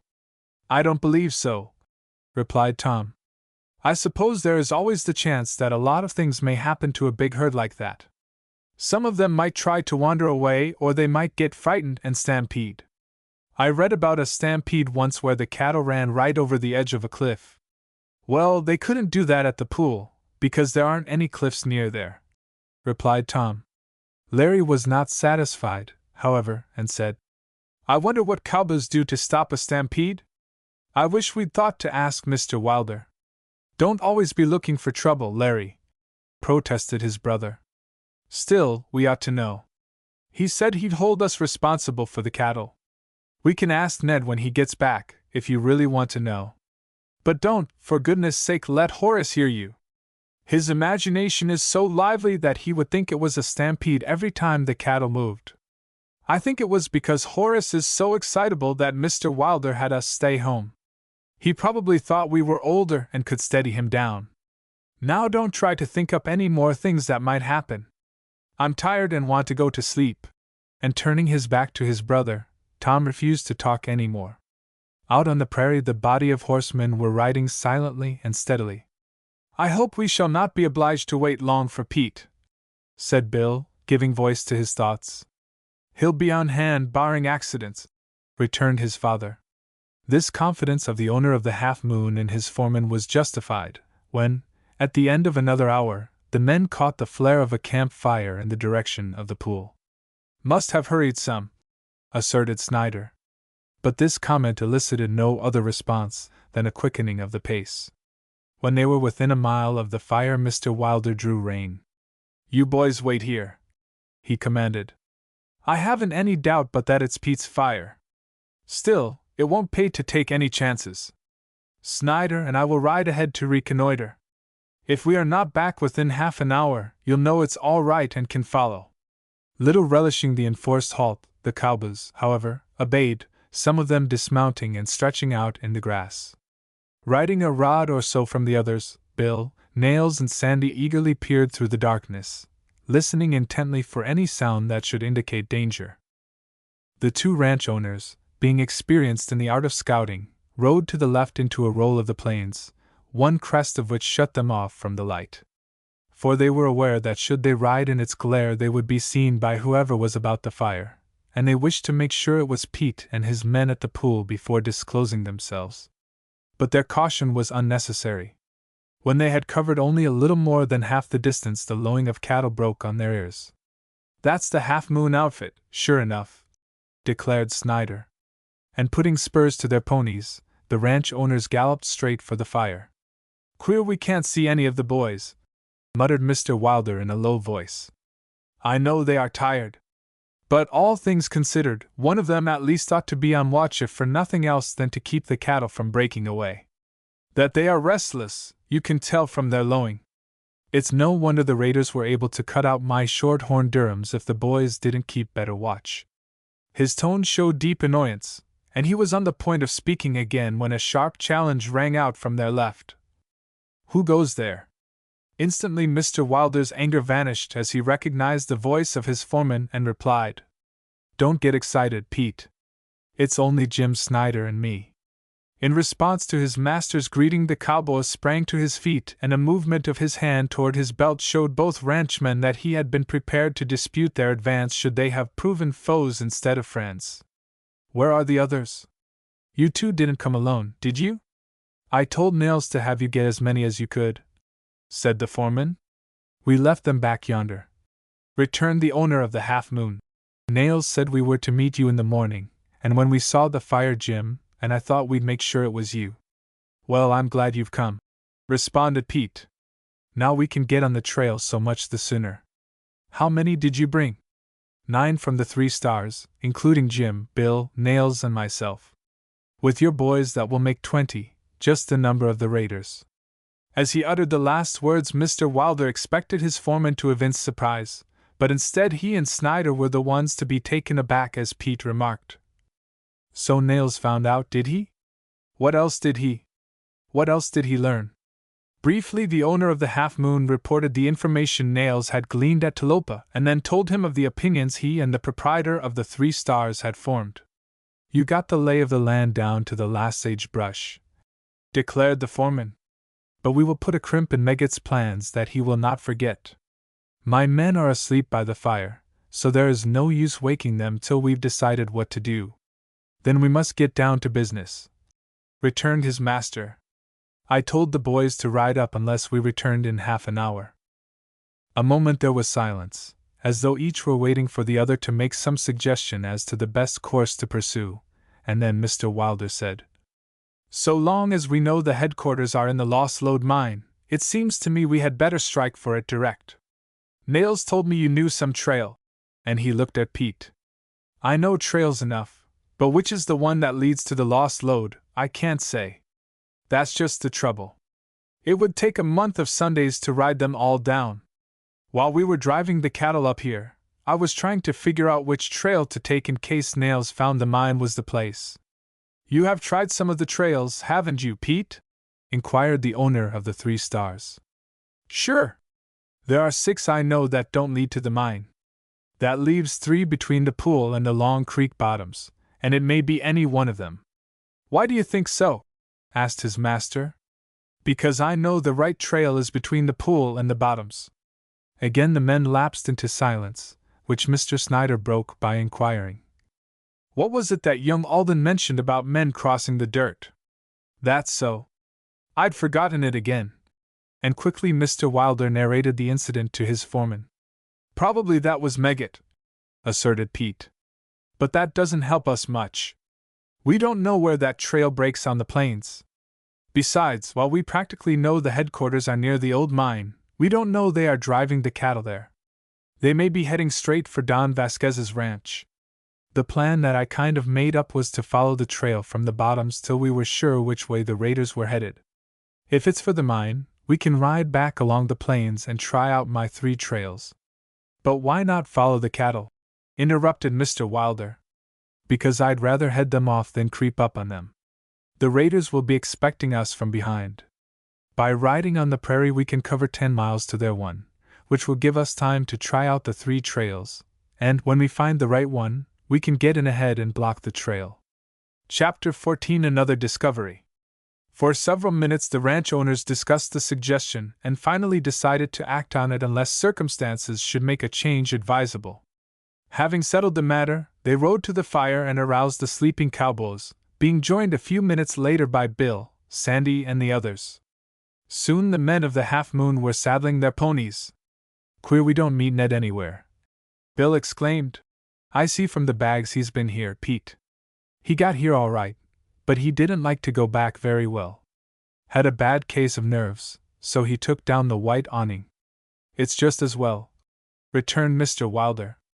Then, finding that the men were impatient to be on the move, he gave the command to start, and they rode toward the long creek bottoms. When Tom and Larry awoke, it was bright daylight. "Why, it's 9 o'clock!" exclaimed Larry in amazement as he looked at his watch. Hastily the brothers dressed and then went to see if Horace was in his room or had played some joke on them and letting them sleep. To their relief, they found him in bed. "Hey, you, get up!" cried Tom. "You're a fine one to be in charge of the Half Moon Ranch. If you stay in bed much longer, it will be dark." Deeply chagrined to think he had overslept, Horace leaped to the floor, and soon the three boys were ready for breakfast. At the sound of their voices, Mrs. Wilder had ordered Hop Joy to bring in their food, and as the lads entered the dining room, she was awaiting them. "Why didn't you call us?" protested Horace. "Because I thought you were all tired and that sleep would do you good. And I suppose if Larry or Tom hadn't happened to wake up, you would have let us sleep all day?" "I suppose I should," said his mother, smiling. "When you are in bed, I know that you are safe." "You must not worry about us, Mrs. Wilder," interposed Larry. "I always tell Mother that we are old enough to take care of ourselves. So I wish you would feel the same. I think it would save you no end of anxiety." "Undoubtedly. But I never can think of my Horace except as my baby." "Huh! I'm a pretty husky baby," grunted the boy. "See here, Mother, I'm 15 now, so I wish you'd stop calling me your baby. When a fellow has been put in charge of the Half Moon herd, he doesn't like to be called a baby." "I'll try to remember," returned Mrs. Wilder gently. Yet there was a wistfulness in her voice that caused Horace to look up, and, at the sight of her face, he left his chair, ran and put his arm around her neck, exclaiming, "If you want to call me baby, you can, Momsy! I don't care. Tom and Larry are the right stuff and they won't laugh." Ere either of the brothers could reply, Hop Joy appeared. "Ned he go pool," he announced. "Say if you boys want to go, you hully. Tell him to bring up Black Hawk, Lightning, and Lady Bell. Then put up some food for us, Hop Joy. Plenty of it, mind." As the Chinaman glided from the room, Mrs. Wilder asked, "Why do you take anything except for lunch, son?" "Because I think we will spend the night at the pool. Larry and Tom want to see the will-o'-the-wisps, and we may be able to catch some fish early tomorrow morning. You know Father always says early morning is the only time to fish in the pool. Well, I don't suppose it will do any harm for you to be gone overnight. Only be careful. I shall worry if you are not back before dusk tomorrow night." Permission to pass the night obtained, the comrades quickly collected their rifles and some fishing tackle, mounted the ponies Ned had brought up, and rode away. After learning from their companion that he had found Pete and the herd at the pool when he arrived, the lads indulged in speculation as to when and where the pursuers would come across the raiders and the chances of recovering the cattle. Of a sudden, remembering his discussion with his brother the night before, Larry asked, "How do you stop a stampede, Ned?" "You generally don't," replied the man with a grin. "But you try, don't you? I'm sure I've read of cowboys stopping stampedes. I guess they do it easier in story books than on the plains. The best way to stop a stampede is not to let it start. Still, if there's enough boys on hand, I suppose it could be done. The only way, though, would be to ride down the leaders and turn them round. As I said, if there are enough boys on hand when the trouble breaks, they can get them to milling, which is going round and round in a circle until the cattle get tired out. But it takes a mighty lively bunch of cowpunchers to do it." After riding for 2 hours, they came in sight of the cattle, and the two brothers quickened their pace, eager to see them at close range. "Steady now. Don't go riding at them like a pack of Indians, or you will have all the stampede you want to see," exclaimed Ned. "My, but they surely are restless." This last remark was caused by some of the steers which raised their heads at the approach of the riders, then turned and dashed back to the body of the herd. "Oh dear! I'm afraid we've started them," said Horace. "Pull in your horses," commanded Ned. "The main bunch is all right. If we come up to them slow, there won't be any trouble." Obeying instantly, the boys reined their horses to a walk and reached the pool without causing further alarm among the cattle. "So this is where the ghosts live, is it?" asked Tom, gazing from a little knoll at a placid body of water about 100 feet long by twice as many wide, surrounded by reeds. "Maybe you won't laugh so much tonight," declared their friend, and then, because he did not like to be joked about his belief that the place was haunted, he added, "Come on, let's see if we can find which direction Father and the boys took." The chance to try if they could track any one on the prairie appealed to the others, and they started to ride around the pool. "I can see where they had a campfire," cried Tom, pointing toward a pile of white ashes. "Here's where the grass is all tramped down. Look, there's a regular path right for the mountains." "No, this is the way they went, to the south here," returned Larry. Each boy was firm in his declaration that he had found the trail, and to prove it they dismounted and began to examine the ground. "I'm right. I can see horse tracks," cried Larry. "This is the way they took, isn't it, Ned?" Thus appealed to, both Horace and the man rode up. "Larry's right," announced Ned, after a few moments' observation. "Then what caused my tracks?" demanded Tom. "Here are horse tracks, too, only most of the hoofprints are made by cattle." "Oh, you can't tell a cow from a pony print," taunted Horace. "Come over and see for yourself," retorted Tom. Examination proving that he was right, his friend exclaimed, "That was made by the boys coming up. But the tracks are all going toward the mountains. They certainly wouldn't drive any cattle away with them. You don't suppose it's another raid, do you?" And Tom glanced at Ned. "Yes." Chapter 15: The Contested Trail. The thought that the cattle thieves should have dared to make still another raid on the very night when the outfits of the Half Moon and 3 Stars ranches had set out to run them to cover was so startling that for several minutes after Tom had suggested it no one spoke. Larry was the first one to recover from the shock of surprise. "There's no use in trying to guess," he declared. "We must find out. The only way to do that, so far as I can see, is to follow the trail and discover where it leads."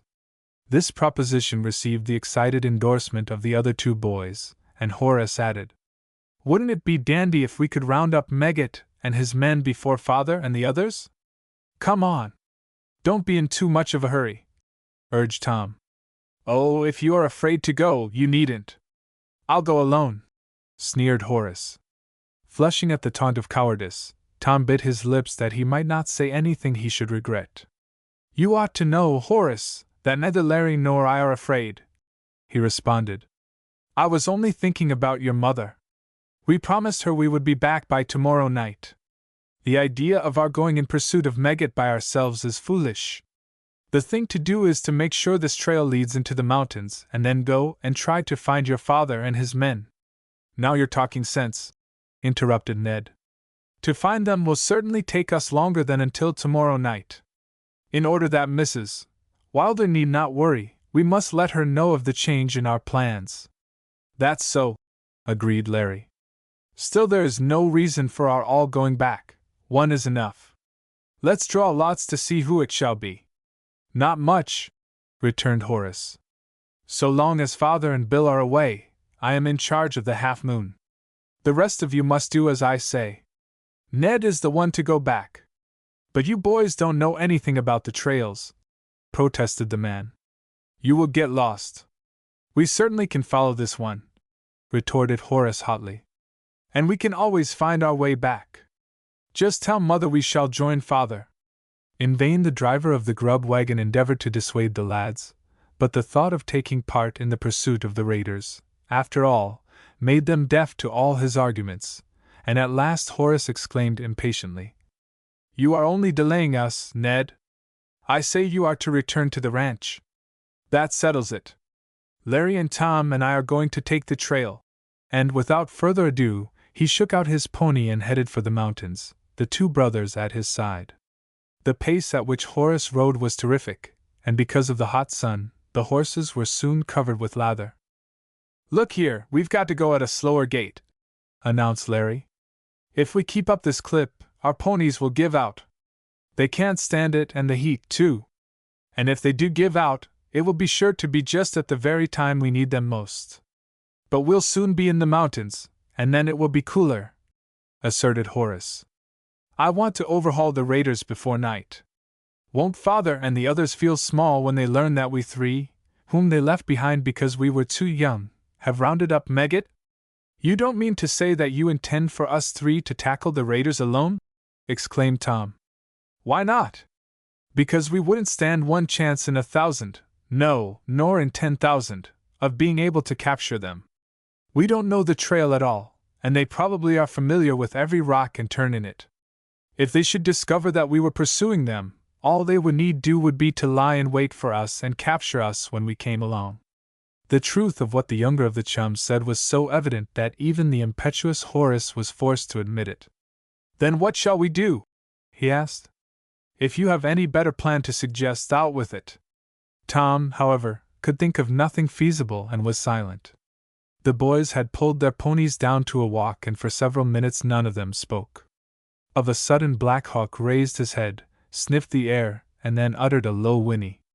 The sound, coming so unexpectedly, scared the lads, and they looked at one another in alarm.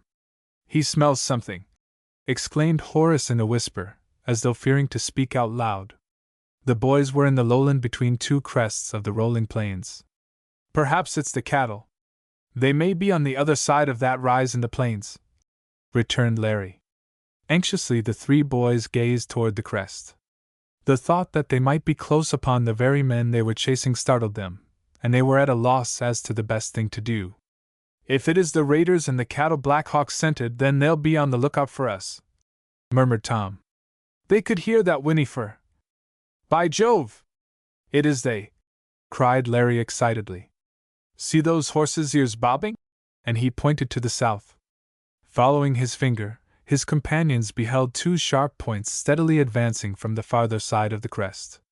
"Be ready to give it to 'em," breathed Horace, at the same time unslinging his rifle. But before he could get it to his shoulder, the head of the horse came into view, and the next instant the head and shoulders of a man. In a flash the chums seized their rifles. The horseman was only about 100 yards away, and as he caught sight of the rifles pointed toward him, he pulled his pony to its haunches. "Throw up your hands!" yelled Horace. "If you make a move, we'll drop you. You are a prisoner of the Half Moon Ranch."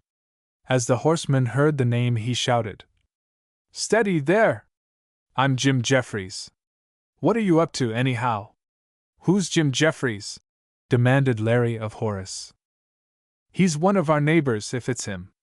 "Well, don't you know? Can't you recognize him?" Having recovered from his fright, the boy stared at the man who had caused it, and then announced, "Yes, it is Jim." "It's a pity you couldn't have recognized him before," snapped Tom as he and his brother lowered their rifles. Chapter 16. What Jeffries Knew. Jeffries, as soon as he understood his identity had been established, leaped his pony toward the boys and was soon beside them. "You are a fine lot to be packing rifles," he snorted, his anger rising as the danger passed. "You may think it's a good joke to cover anybody you meet on the plains, but someone may turn the joke on you by firing before you get your aim. You aren't what you call quick on the trigger.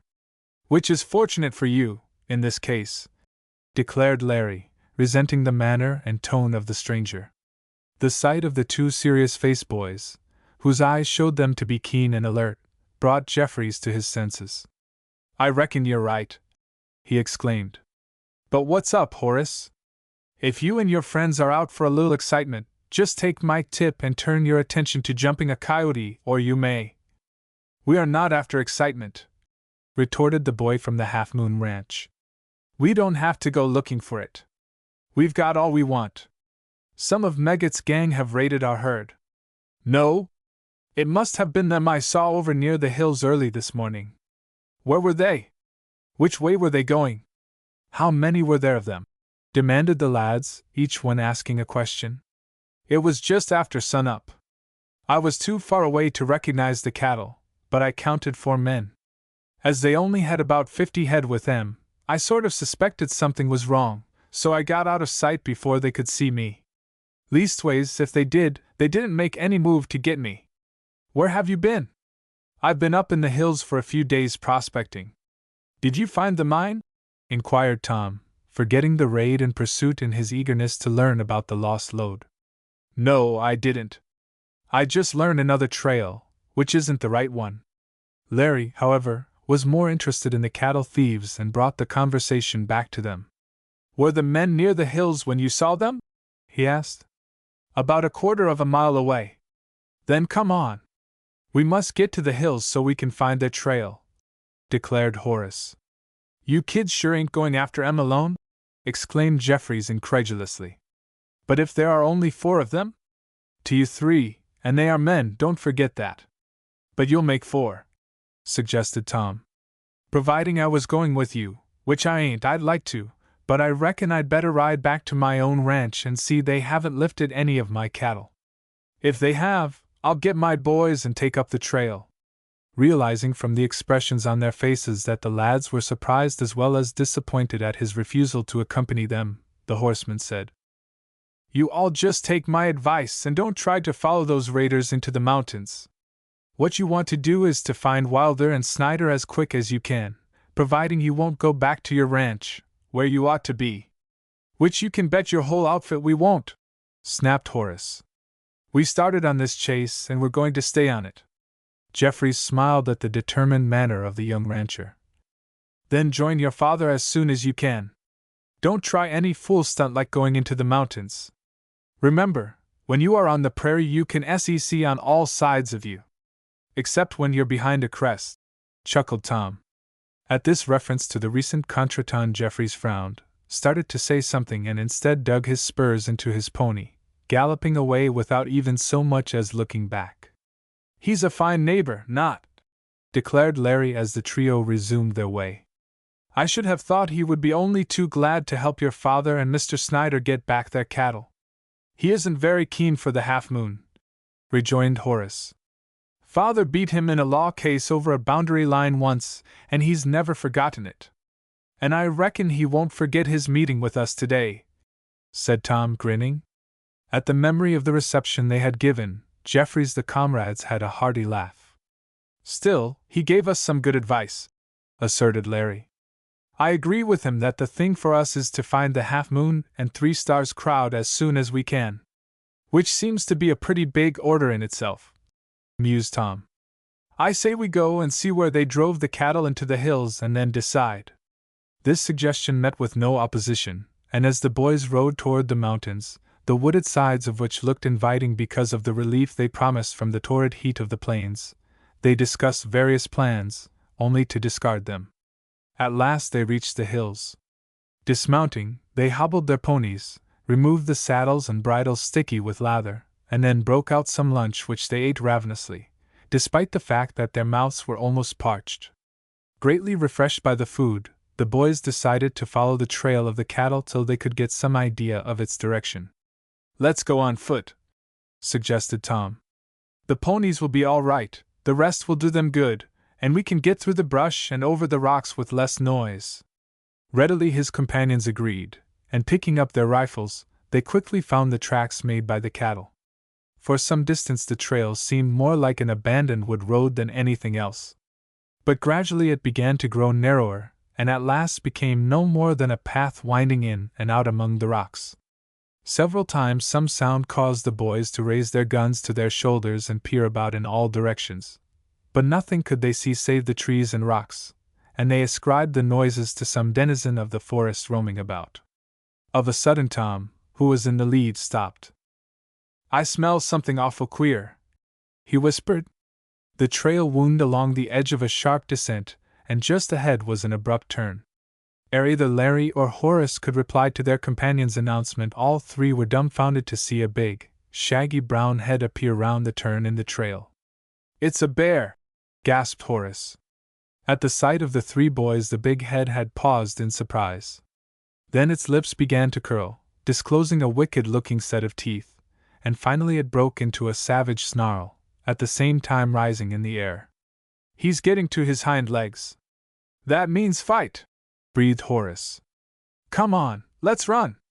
"But he'd overtake us and beat us down with his paws," returned Larry. "We've got to kill him." Less time did the action consume than is required to describe it, and the boys were standing terror-stricken when the bear charged upon them, making vicious lunges at them with his huge paws.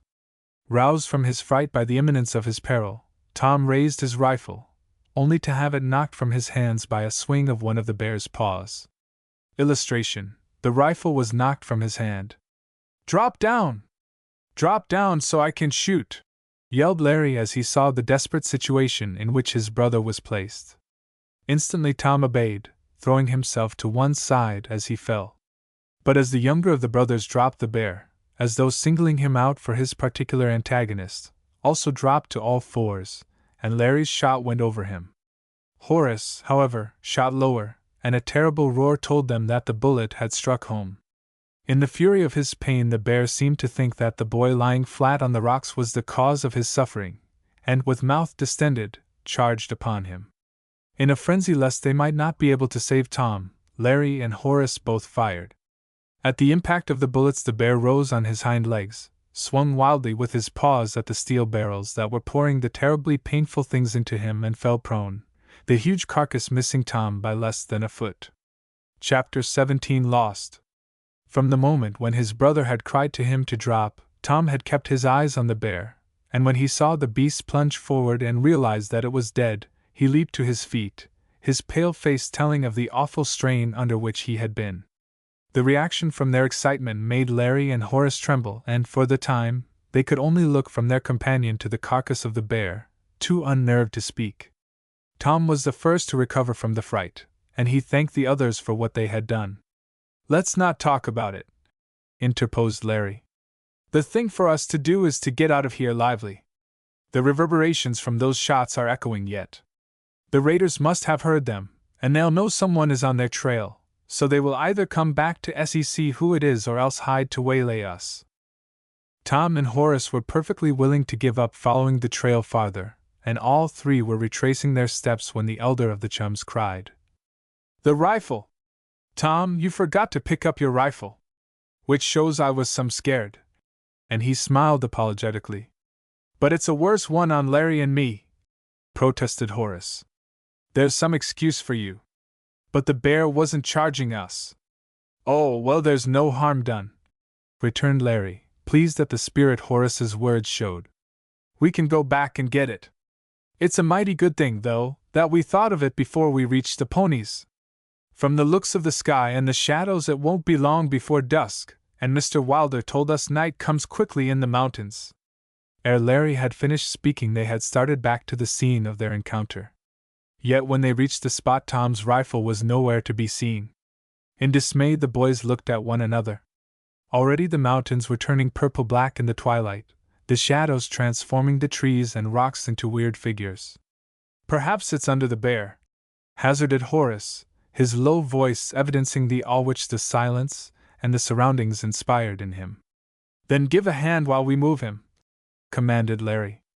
"It won't do to stay here long, or we may lose our way as well as the rifle." Little relishing the thought of wandering through the woods in the dark, the boys seized one of the paws and pulled with all their might. But to their surprise, they could move the carcass scarcely at all. "My, but he's a monster!" gasped Larry. "It's only a waste of valuable time to try to lift him, or even move him. The only thing we can do is to try to feel under him with our hands." Dropping to their knees, the lads thrust their arms under the shaggy fur, being able to reach far enough to make sure that the much-wanted rifle was not beneath the body of the bear. "Bet he knocked it over the cliff," declared Horace. "From which side did he strike it, Tom?" "More than I know. All I could see was paws. The air was full of them, and they seemed to come from all directions at once." This explanation brought laughter to Larry and Horace, which ceased abruptly, however, as from somewhere on the mountains there suddenly rang out a low wail, more like the howl of a coyote than anything else, yet with a certain difference that even the chums were able to distinguish. "Whatever that is, I don't care to meet it," exclaimed Horace. "Let's go back. We've still got 2 rifles. If we stick to the plains till we join Father, we can get along all right." "Suppose we don't meet your father, what then?" returned Larry. "Always looking for more trouble, as if we didn't have enough already," chided Tom. "Of course we'll meet him. Anyhow, this is no place to argue about it. If you and Horace can't protect me, I'll take both your rifles and watch over the 2 of you." There was a suggestion of mockery in Tom's voice, but taking it good-naturedly, Larry replied, "Oh, no, you won't. You can't throw your gun away every time you get scared and then take ours from us. You just get in between Horace and me. Horace, you lead because you know how to follow a trail better, and I'll keep off the bears and raiders," he added with a smile. The movements of the boys, however, were more rapid than their words, and they were traveling the trail once more ere Larry's joking allusion to the loss of the rifle and the protection he would afford. So long as their way lay among the rocks, they followed the trail with little difficulty, but when they entered the woods, their troubles began in earnest. None too self-possessed in the dark, even when going about the ranch, when he entered the inky darkness caused by the maze of boughs and foliage, Horace lost his head completely, and it did not take the comrades long to realize they had wandered from the trail. "Better let me take the lead, Horace, I'm taller," said Larry, at the same time giving his brother a poke in the ribs as a warning not to object. "Well, you'll have to be a giraffe to see your way over the tops of these trees," chuckled Tom. Their plight was too serious to admit of jest, however, and after wandering for half an hour, stumbling over dead limbs and running into trees and branches, they halted in despair. "I remember S.I. told us back home that when a man's lost he generally travels in a circle," said Tom. "So he did, and he said it was usually to the left, because a man takes a longer step with his right foot," added Larry. "That may help when you know which is the right and which is the left of the way you have been going, but here we've turned round to talk, so we don't even know that much," interposed Horace. "That's a fact," admitted the elder of the chums reluctantly, as he realized that by facing one another they had lost all sense of direction. "It's a good thing you thought of it, Horace, or we might have got ourselves into a worse mess than we're in now. If it weren't for all that good food cooked by Hopjoy back with the horses and the fact that I'm hungry, I'd be in favor of staying right where we are till morning," announced Tom. "I reckon that is the best thing we can do, anyhow," declared his brother. "Not with my appetite," retorted Tom. "This is no time to be funny," reprimanded Larry. "If we keep on moving, we may never get out, while if we stay here we can climb into one of these trees and be safe till daylight shows us." "By Jove! That's the very thing!" exclaimed the younger of the chums, and there was such a tone of genuine enthusiasm in his voice that the others asked excitedly, "What?" "Why, the trees. We won't need to sleep in them. By climbing a tall one, we can get the lay of the land as soon as moonlight comes, which will show us at least how to get out onto the plains again." "Hooray!" cried Larry and Horace together. Each realized the plan was feasible, provided the night was not cloudy, and once on the prairie it would not be difficult for the young rancher to lead the way to the horses. And although they knew that the moon would not rise for 2 hours at least, they were so eager to try the plan that they began to discuss who should be the one to do the climbing. The 2 brothers claimed preference because they were both stronger and taller than their companion, but Horace silenced them by declaring that not only could he go higher because he was lighter, but that he would be able to recognize their whereabouts from his knowledge of the mountains. Restraining their impatience as best they could, the boys sat down. "When we do get out, which way shall we go to join Mr. Wilder and the others?" asked Larry. This question started further discussion. One suggestion after another was made only to be rejected because of some obstacle, and finally they decided the safest thing to do would be to ride till they found the trail over which the cattle had been driven from the bottoms and follow that. Soon Horace climbed a convenient tree. "We sure are dubs!" he cried. "Why? Is the moon up?" asked the 2 chums eagerly. "No, the moon isn't up. I don't need it. The stars are bright enough. We've been sitting here fretting all this while within 100 yards of the prairie." Chapter 18: A Mysterious Call. Horace and Larry having picked up their rifles, the three boys resumed their way, Larry leading slowly, taking care to make his steps of as nearly equal length as possible, and in due time they came onto the prairie. "My, but this stretch of level does look good," declared Tom, and his companions expressed their hearty agreement as they hastened toward the spot where they left their ponies. Finding them without difficulty, the lads broke out the food and ate ravenously. "Hey, go easy on the grub," cautioned Larry as he noted the amount his companions were eating. "This is all we have to last us until we meet the others, or get back to the ranch," he added as the thought recurred to him that luck would play a large part in the success of their search for the pursuing party. "You can go easy if you like. So long as there's anything to eat, I am going to eat," returned his brother. "Don't worry. We won't starve. If worse comes to worse, I can get you some deer meat, provided you'll lend me your rifle. Or I can get you some mountain lion meat," added Horace. "I notice either of you mentioned bear meat," chuckled the elder of the chums. "Because it doesn't agree with us," returned Tom, and at this allusion to their recent adventure they all laughed merrily. In delight at the extrication from their dilemma, the boys chatted and joked as they repacked the saddlebags, unhobbled their ponies, and prepared to resume riding. "There's only one thing that could add to my happiness," remarked Larry as he swung onto Lightning's back. "What's that?" inquired his companions. "About a gallon of drinking water. I'm some thirsty too," said Horace, "but I don't know of a place where there is any water." "Then we'll leave it to the horses," asserted Tom. "Mr. Wilder told me they would always locate water if there was any about. From the way Black Hawk acts, I think he scents some." "Scents water!" sneered Horace. "Just you wait and see," retorted the younger of the comrades, and giving free rein to his pony, he let him nose along through the grass for some distance when the animal turned abruptly and entered the woods, stopping beside a brook. "You'd better appoint me guide and captain of this company," smiled the boy as they dismounted and drank greedily of the cool water. "You'd be a fine captain without a gun," retorted Larry, and in high spirits they remounted. For a time the boys had the moon for company, but toward midnight clouds gathered in the sky and a chilly wind began to blow. "How about pitching camp pretty soon?" suggested Larry. "Wait till we get to Elkhorn River," answered Horace. "How far is that? I didn't suppose there was such a thing in these plains."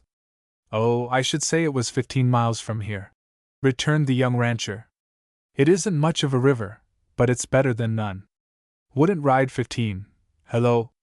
What's that glow in the sky right next the mountains?" exclaimed Tom, pointing to where a faint glare was visible against the dark background of trees. "It's a fire," asserted Horace. "A campfire. You can tell by the steadiness of the light." Excitedly they speculated as to whose it could be. "If it's raiders, we want to know it. Perhaps we can round up some of them," declared Horace. And urging their ponies into a gallop, the boys rode forward. When they were near enough to distinguish the flames, they dismounted, hobbled their horses in the underbrush, and approached on foot. No sign of man or beast could they see, and their curiosity was further aroused. "Stoop down so your heads are in the grass," admonished Horace. "It may be they have seen us and are hiding among the trees. Don't make any noise and stick close together." Crouching low, the trio advanced stealthily. Nearer and nearer they drew, yet no sound could they hear.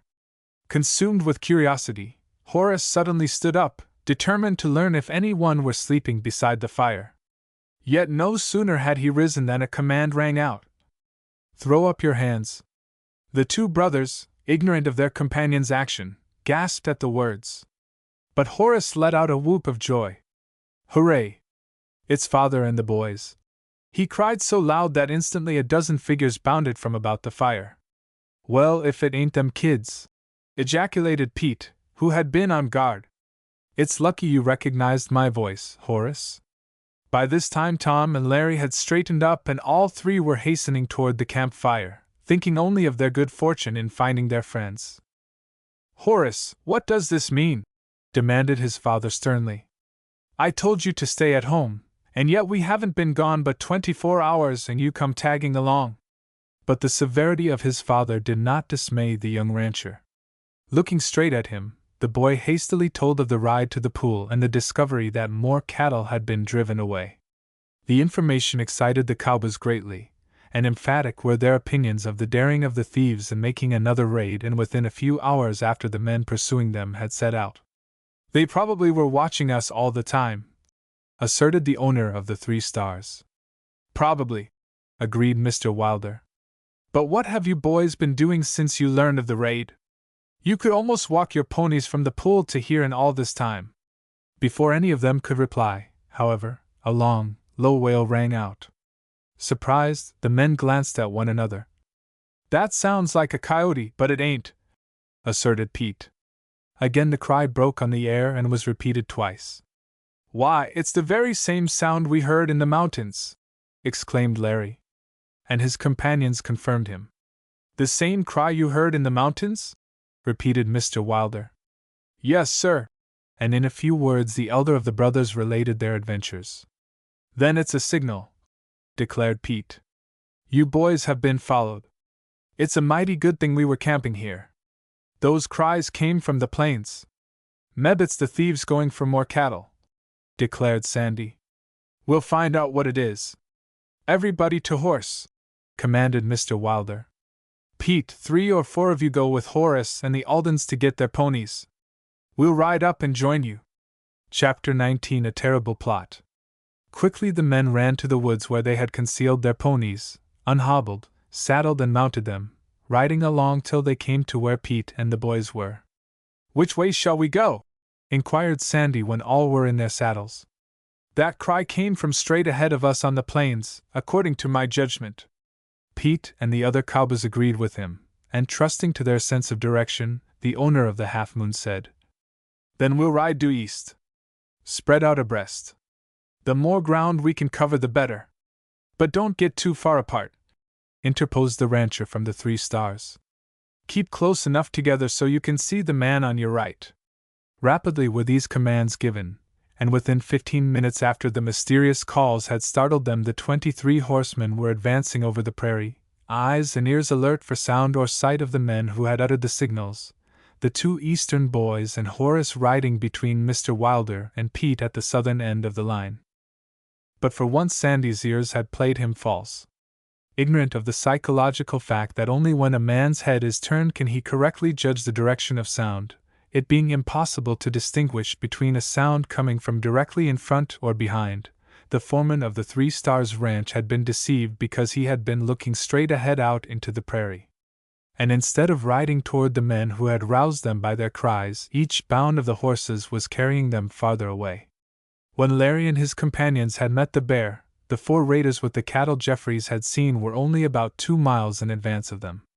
As the boys had thought, the reverberations of the shots had reached the ears of the men at the rear of the cattle, and they had uttered the wail as a signal to those ahead, jumping to the conclusion that they were being followed. Making use of their knowledge of the mountains, the raiders had hurriedly driven the cattle into the forest, where they would be out of sight and so could not give warning of the whereabouts of the thieves, and had then hidden themselves behind some rocks along the trail. From their ambuscade they would be able to shoot down their pursuers or capture them as they felt inclined. But as the reader knows, the boys doubled on their trail and so divided the trap. After waiting till dark without any sign of pursuers, the raiders grew fearsome.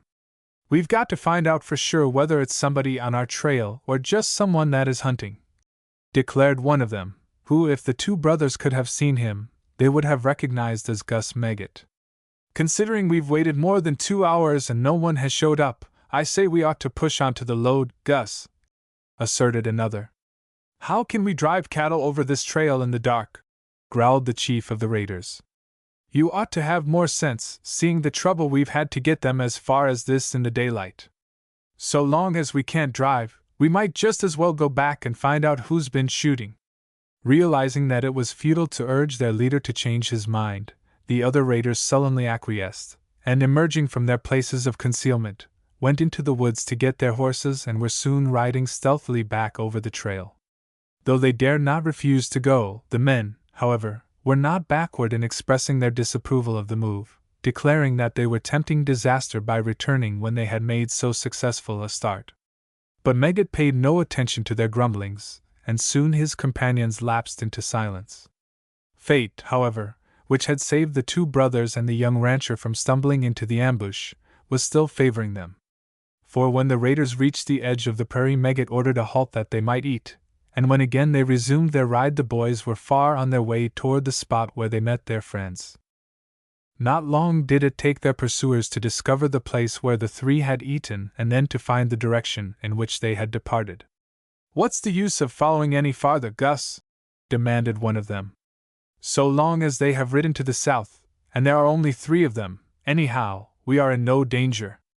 But with a blind obstinacy the leader of the cattle thieves persisted in continuing the pursuit, and set the pace at a fast gallop. In due course of time, as the boys before them, they discovered the glare from the campfire. "We'll ride into the mountains, dismount, and then find out who it is that has the fire," declared Megget. "You're playing with trouble, Gus," protested his companions. "From what I know of Wilder, he won't let a bunch of his cattle be lifted without doing something. That may be his fire. All the more reason why we should go to it, to make sure," snapped the leader of the raiders. "Wilder is a fool, or he wouldn't leave his herd unguarded at the witch's pool. You'll find he's smarter than you think. I'll bet all my share of these raids will come to that the only reason the herd was alone was because his whole outfit is on the trail from the bottoms," asserted another. "Well, the boys can take care of 'em if they are. I said I was going to find out who built that fire, and I'm going to." And without more ado, the leader of the raiders dashed into the woods. Riding cautiously among the trees until he thought he was about back of the fire, Megget gave the word to dismount. A short distance to the south and above them was a ledge from which they would be able to command a view of the campfire, and rapidly the raiders made their way to it. What they saw when they reached the top and gazed down caused them to exclaim in amazement. The cowboys were saddling their ponies, and instead of the 3 men they had expected to discover, Megget and his companions saw a dozen. "That's the Half Moon bunch," declared one of them. "There are too many of them," asserted another. "We're in a pretty mess now. Those 3 men we followed have evidently informed them of finding our trail, and they are starting to pick it up." "Don't you worry about that," growled Megget. And before his companions were aware what he intended to do, he uttered the calls that caused the ranch owners and cowboys to start out into the prairie. Eagerly the raiders watched them disappear, and Megget chuckled. "I thought I could fool him. It's easy when you are above anyone." And then he added, "You'll wish you had never started after me, Wilder." Wondering at their leader's meaning, his fellows had no chance to ask, however, for even as he spoke Megget was descending from the ledge. Arriving at the campfire, he glanced about for a few moments, then sent his men for the horses. As soon as he was sure he was alone, the leader of the raiders walked out on the plains, paused, wet his finger in his mouth, then raised his hand above his head. "Great! I'm sure playing in luck," he muttered to himself. "The wind is blowing from the west, straight out across the plains." And chuckling grimly, the cattle thief returned to the fire to await the horses. Mounting quickly when they arrived, Megget gave a curt order for his own men to follow and galloped in the same direction the ranch owners and cowboys had taken. At the end of a quarter of a mile he drew rein and again went through the performance of wetting his finger and raising it above his head, murmuring more to himself than his pals. "I didn't know but that the hills might have changed the direction of the wind.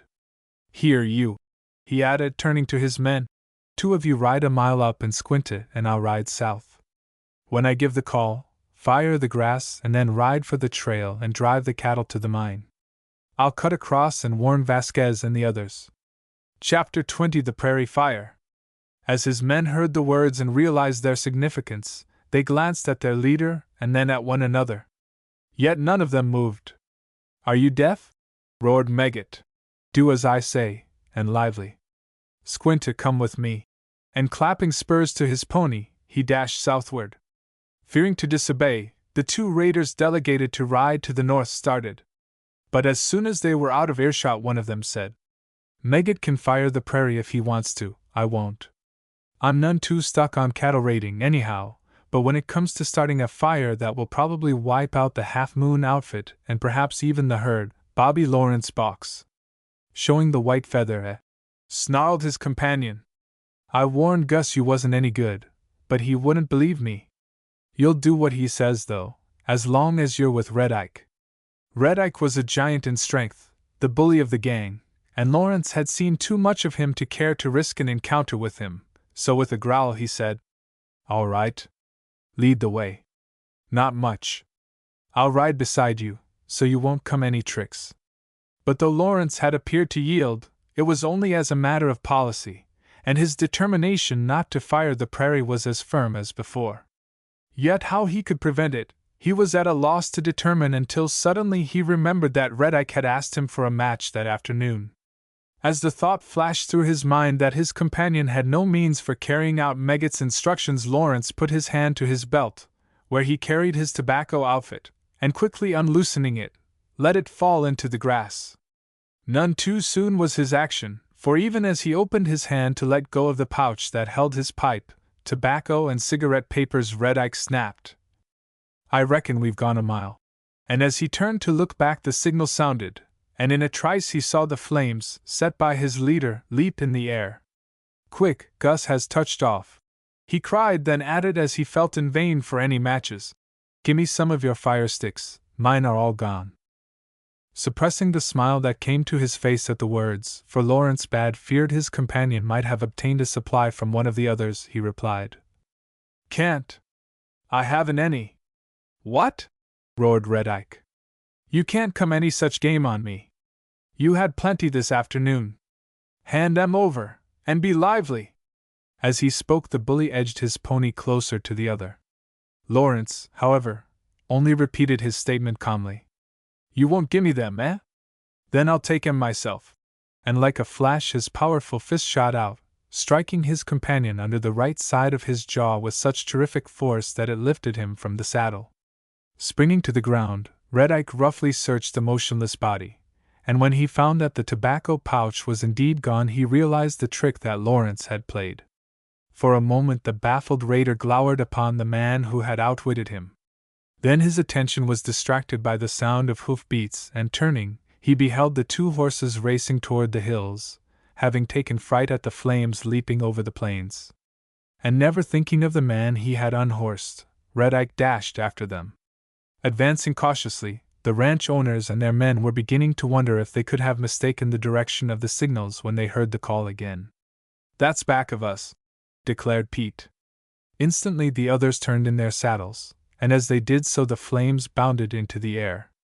They fooled us good and plenty, growled Nails, while all the boys glared at the foreman of the Three Stars Ranch. They did, asserted Mr. Wilder grimly, but it's no use talking about it now. We've got all we can do to get away from the fire.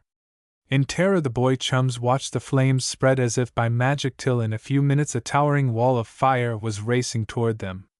Shall we start a backfire? Asked Bill. No use, returned several of the cowboys. The wind's in the wrong direction. Then we've got to ride for it, asserted Snyder. Well did the cowboys realize the danger, and with might and main they urged their ponies, each one bent only on saving himself. For a time the two brothers and Horace kept pace with them, but they were not skilled in the fine art of getting the most out of their ponies when the animals began to tire, and it was not long before they found themselves dropping behind. Wait for us! Shouted Horace as he noticed the distance that separated them constantly increasing. For a moment it seemed to the terrified lads that their cry had not been heard. Yet just when they began to despair 3 horses dropped behind, and as the boys came up with them they recognized the 2 ranch owners and Pete. Take Horace, Pete, Snyder, Tom, I'll take Larry, commanded Mr. Wilder, and each of the men leaped their horses to seize the bridle of the boy indicated. Not more than 2 miles behind them was the terrible wall of fire. In front of it coyotes and all other animals of the plains were in full flight, their cries of fear or pain as they fell victims to the all-devouring flames now and then rising above the sullen roar. Oh, it's gaining! It's gaining! Wailed Horace. Don't look behind. Keep your eyes in front and ride, commanded his father. Sparks borne by the wind began to fall all about, now and then starting blazes which the cowboys put out by beating with their blankets where they could, yet none checked his speed. To the hot air was added smoke, and men and horses were breathing with difficulty, gasping and coughing. "If you've got handkerchiefs, jam them in your mouths!" cried Snyder. Nearer, ever nearer drew the wall of flame. It seemed to the chums that they must be breathing fire, so did the air burn their mouths. Time and again they swayed in their saddles and would have fallen had it not been for the men beside them, who had let go the bridles to steady the boys, at the same time rowelling their own mounts. Just when it seemed to the boys that the shirts on their backs would burst into flames, a shout went up from in front. "The river! The river! One more spurt, everybody!" Gamely men, boys, and horses responded. "Right over the bank!" "Don't stop!" bellowed Pete. Ignorant of the height, caring little, eager only to gain the water, the boys felt their horses leap through the air and the next minute were sputtering and gasping as they sank below the surface of the river. Chapter 21: A Ride for Life. Quickly the horses swam for the shore, and as the Elkhorn was only deep for a few rods, it was not many minutes before the cowboys were shaking and removing their wet garments. But the boys were oblivious of their condition. In open-mouthed wonder they stared at the spectacle presented by the flames from whose devouring fury they had so narrowly escaped. The wall of fire had in reality been farther away than it had seemed.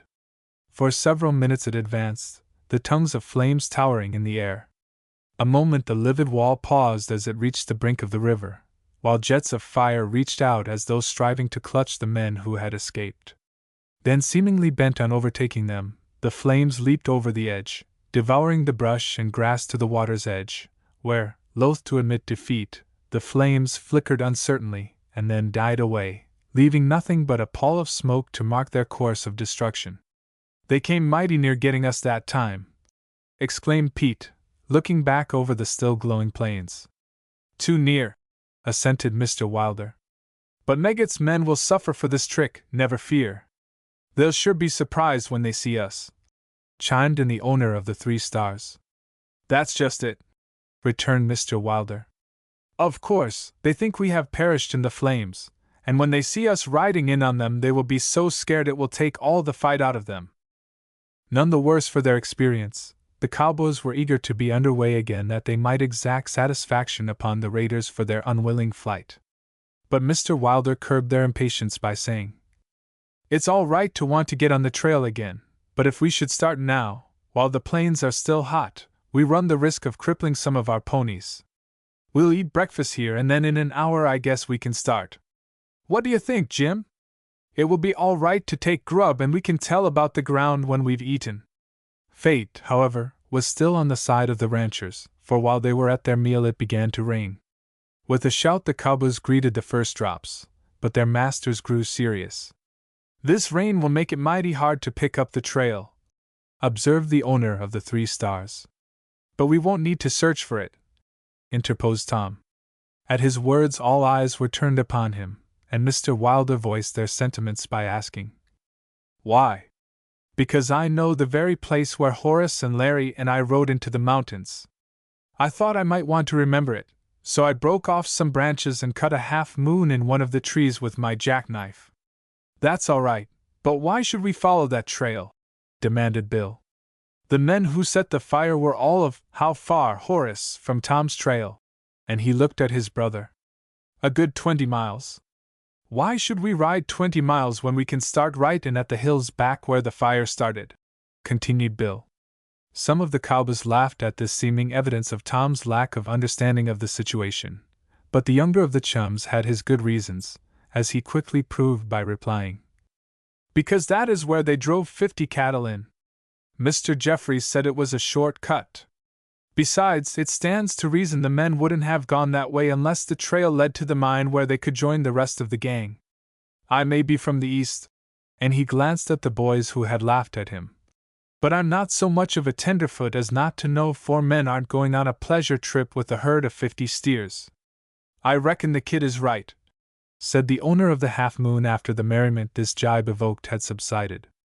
"Even if the rustlers didn't know we had started when they lifted the cattle from the pool, they'd know something was up when all the boys were away and that we could follow the trail to the mountains. Consequently, they being only 4, would take the shortest route to join the main body.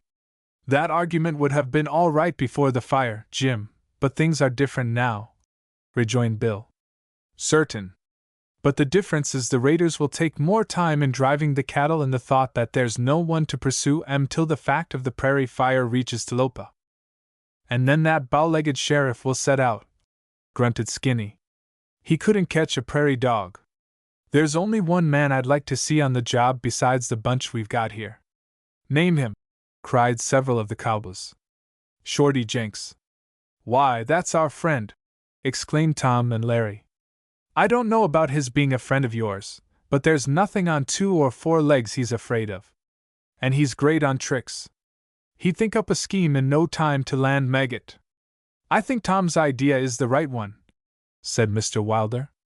By riding that trail we can reach the lost lode probably in a few hours, while it might take days to find where the gang that set fire rode into the hills.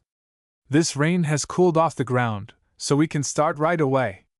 No direct command to pack the food and saddle up did the cowboys need, and as day dawned they again entered the Elkhorn River. Tom had been provided with an extra rifle Mr. Wilder had been carrying, and great care did he and the other lads take to keep their arms and ammunition from getting wet a second time. Arrived at the top of the bank from which they had leaped to safety, the party beheld a long stretch of blackened ground. As far as they could see, it stretched away to the north, and in width it was about 4 miles. Why didn't it burn everything, instead of cutting a sort of path? Asked Larry after a survey of the scene. That's one of the things you can't explain, replied the owner of the 3 Stars. It just don't, that's all. Of course, the wind has to be right, that is, stay in the same direction as when the fire was started.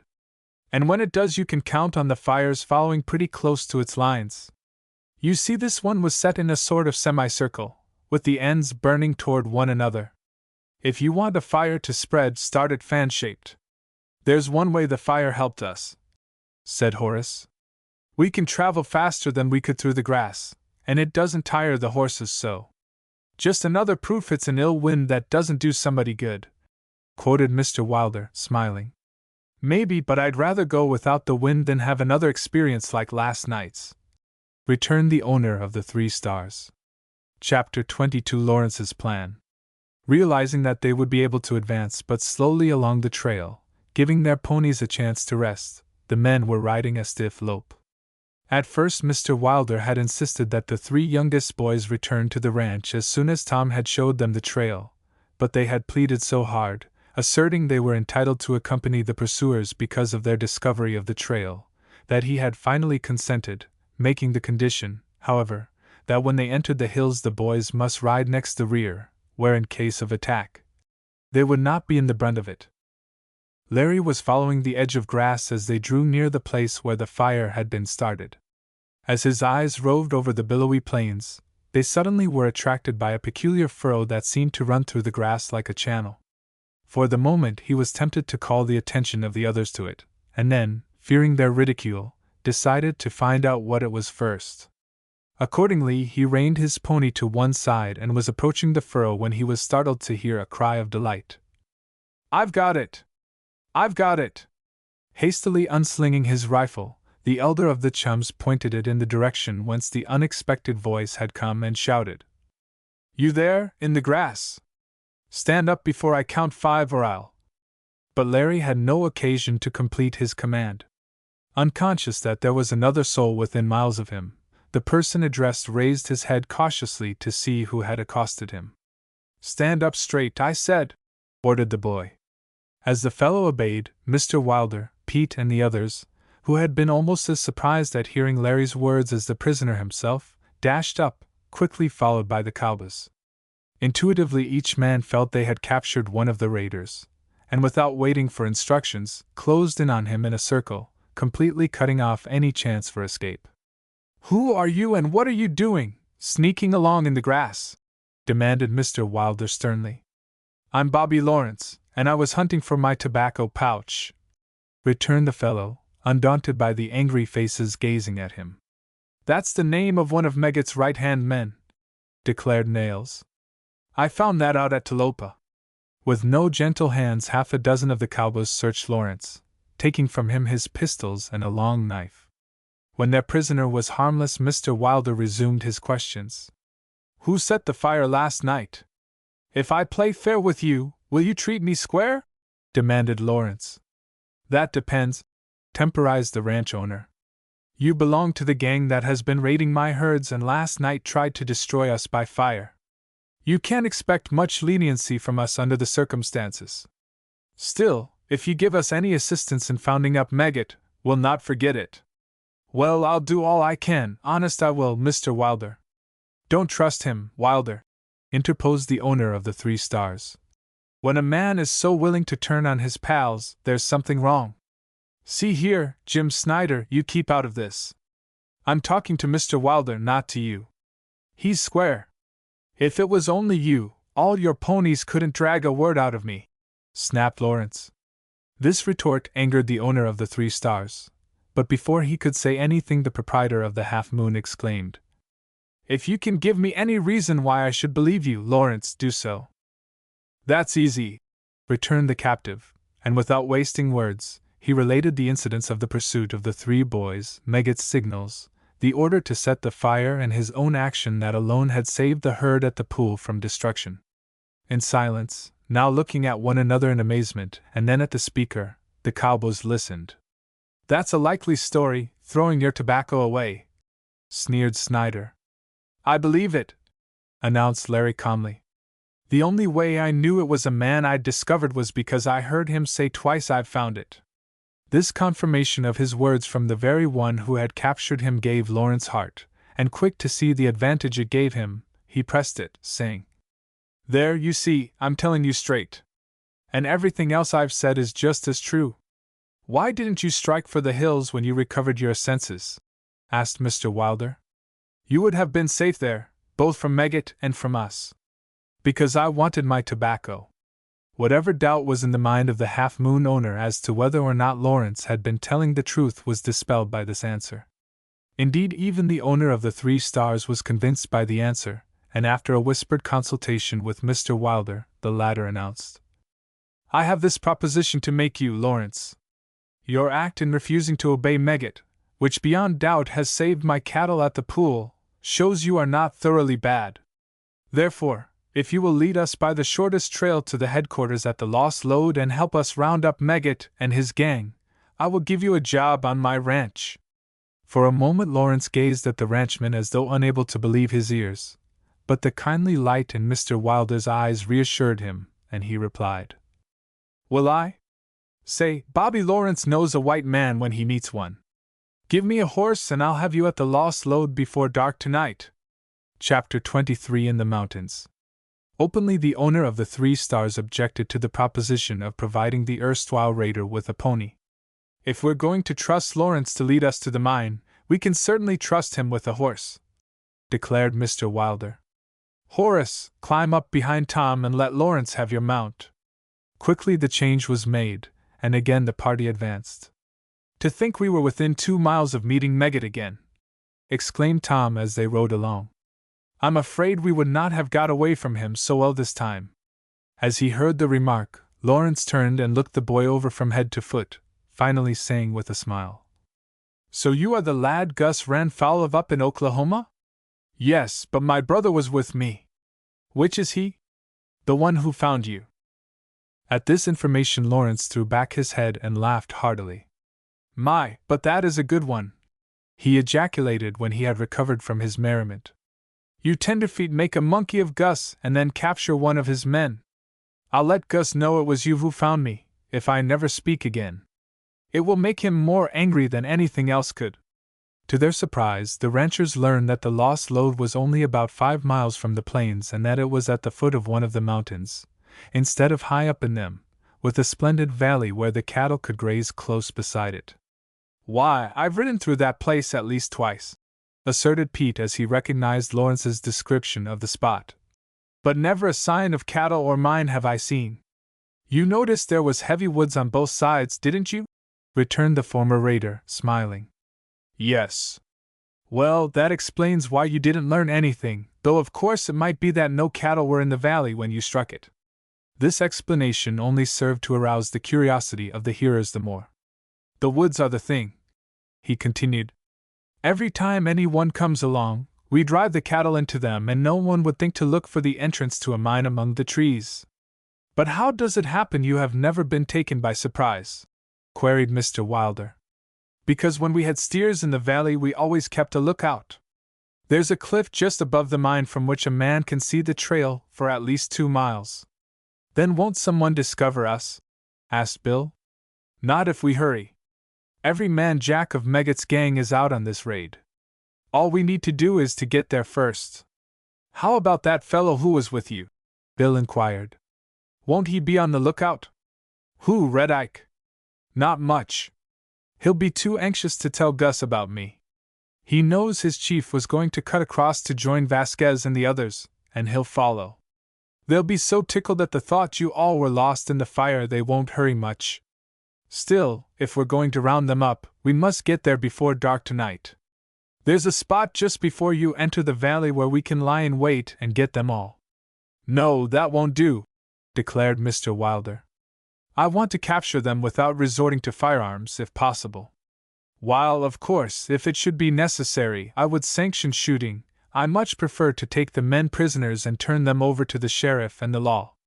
At first Lawrence could scarcely believe his ears.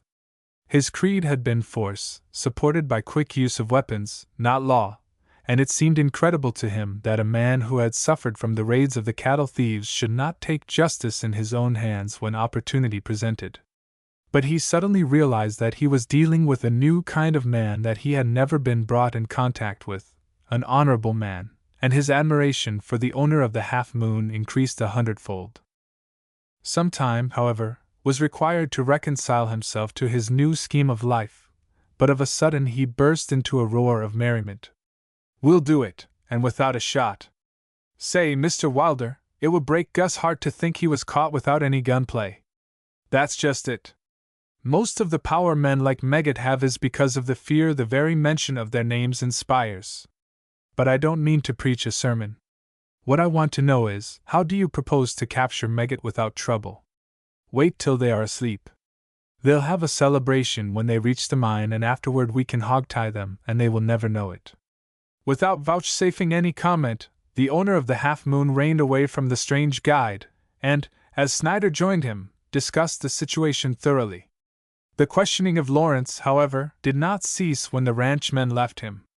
The 4 boys had listened eagerly, and when the opportunity presented deluged him with inquiries. "Are there really ghosts in the lost lode?" queried Horace.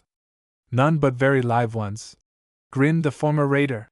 "Vasquez started that story to keep people from coming into the valley. Many a time we've chased men in the night when they came near." The chums, however, were more interested in learning whether or not there was rich ore in the mine. "Probably there is," explained Lawrence, "but it would require a lot of drilling and sinking of shafts. What silver could be got out, Vasquez has taken. He was planning to use the money from the cattle captured in the raid to buy machinery and begin work." Disappointed to think they would not be able to pick up chunks of the ore, the comrades lapsed into silence till Tom suddenly bethought him of the men he had seen crossing the cliff on the night of their hunting trip, and he lost no time in asking if they were some of Meggett's gang. "Must have been Gus and the boys who were with him up in Oklahoma," declared the guide. "There's a trail from that direction to the mine. Now you mention it, I remember he spoke of having seen a party of horsemen. It's a good thing for you he didn't know who it was. If he had, he was so angry at your outwitting him that he would surely have made trouble." Further questioning, however, was prevented by the arrival of the troop at the trail. "There are my marks," exclaimed the younger of the chums, pointing to the branches he had broken. But no one paid him heed, for with the arrival at the hills the serious work began and the ranchmen were busy issuing instructions. Chapter 24: Capturing the Cattle Thieves. As they wound in and out among the hills and rocks, now ascending, now going down steep pitches, the silence of their surroundings and the realization that they were bent on a dangerous mission sobered the boys, and few words did they speak. Once or twice the line halted as the leaders heard some sound that roused their suspicions, and several times Sandy and Nails dropped back. But nothing untoward occurred, and late in the afternoon they descended into the valley that was the headquarters of the raiders. "We're in time, there's no one here," announced Lawrence after an examination of the ground for fresh horse or cattle tracks. Remembering their guide's statement about the cliff on which the lookout was posted when the raiders were at the mine, the boys sought it with their eyes. But though they scanned both sides of the mountains, all they could see was trees. Horace was on the point of mentioning the fact when the word was passed back to dismount, and leading their horses, they were soon within the protection of the woods. "Any of the ponies likely to whinny?" asked Lawrence as they halted in a glen. "Yes, Black Hawk," answered Horace. "It was he that gave warning of Geoffrey's approach. Then we'll take them all pretty well up into the woods. He won't be able to scent when he's above where Megget and the others will enter the valley." "Which way will they come?" asked Mr. Wilder.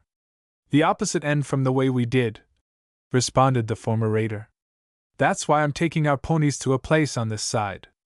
Seems to me we're leaving too much to this fellow who's gone back on his former pals," whispered the owner of the 3 Stars to Mr. Wilder. "It's all right if he plays fair, but if he doesn't we'll be in a pretty mess. I believe he is acting square with us. Still it won't do to take chances," returned the other ranchman, and calling to Lawrence, he asked where the mine was. "It's about 200 yards to the right, Mr. Wilder. I'll show you when we get up on top of the cliff. There's a big dead tree in front of it, so you can't miss it, even in the night, for the bark has been peeled off it by lightning and the wind, so that it stands out like a white specter in the darkness." Deeming it inadvisable to unsaddle the horses, in case they should need them suddenly, the cowboys close hobbled them on a plateau to which Lawrence guided them, and then followed him to the ledge. No need was there for the tree that marked the mine to be pointed out to them, for as the men looked down each one saw it. To the east and to the west the ledge commanded a view of the trails, and as they gazed along them, the owner of the Half Moon exclaimed, "I don't wonder no one can surprise Megget with such a lookout.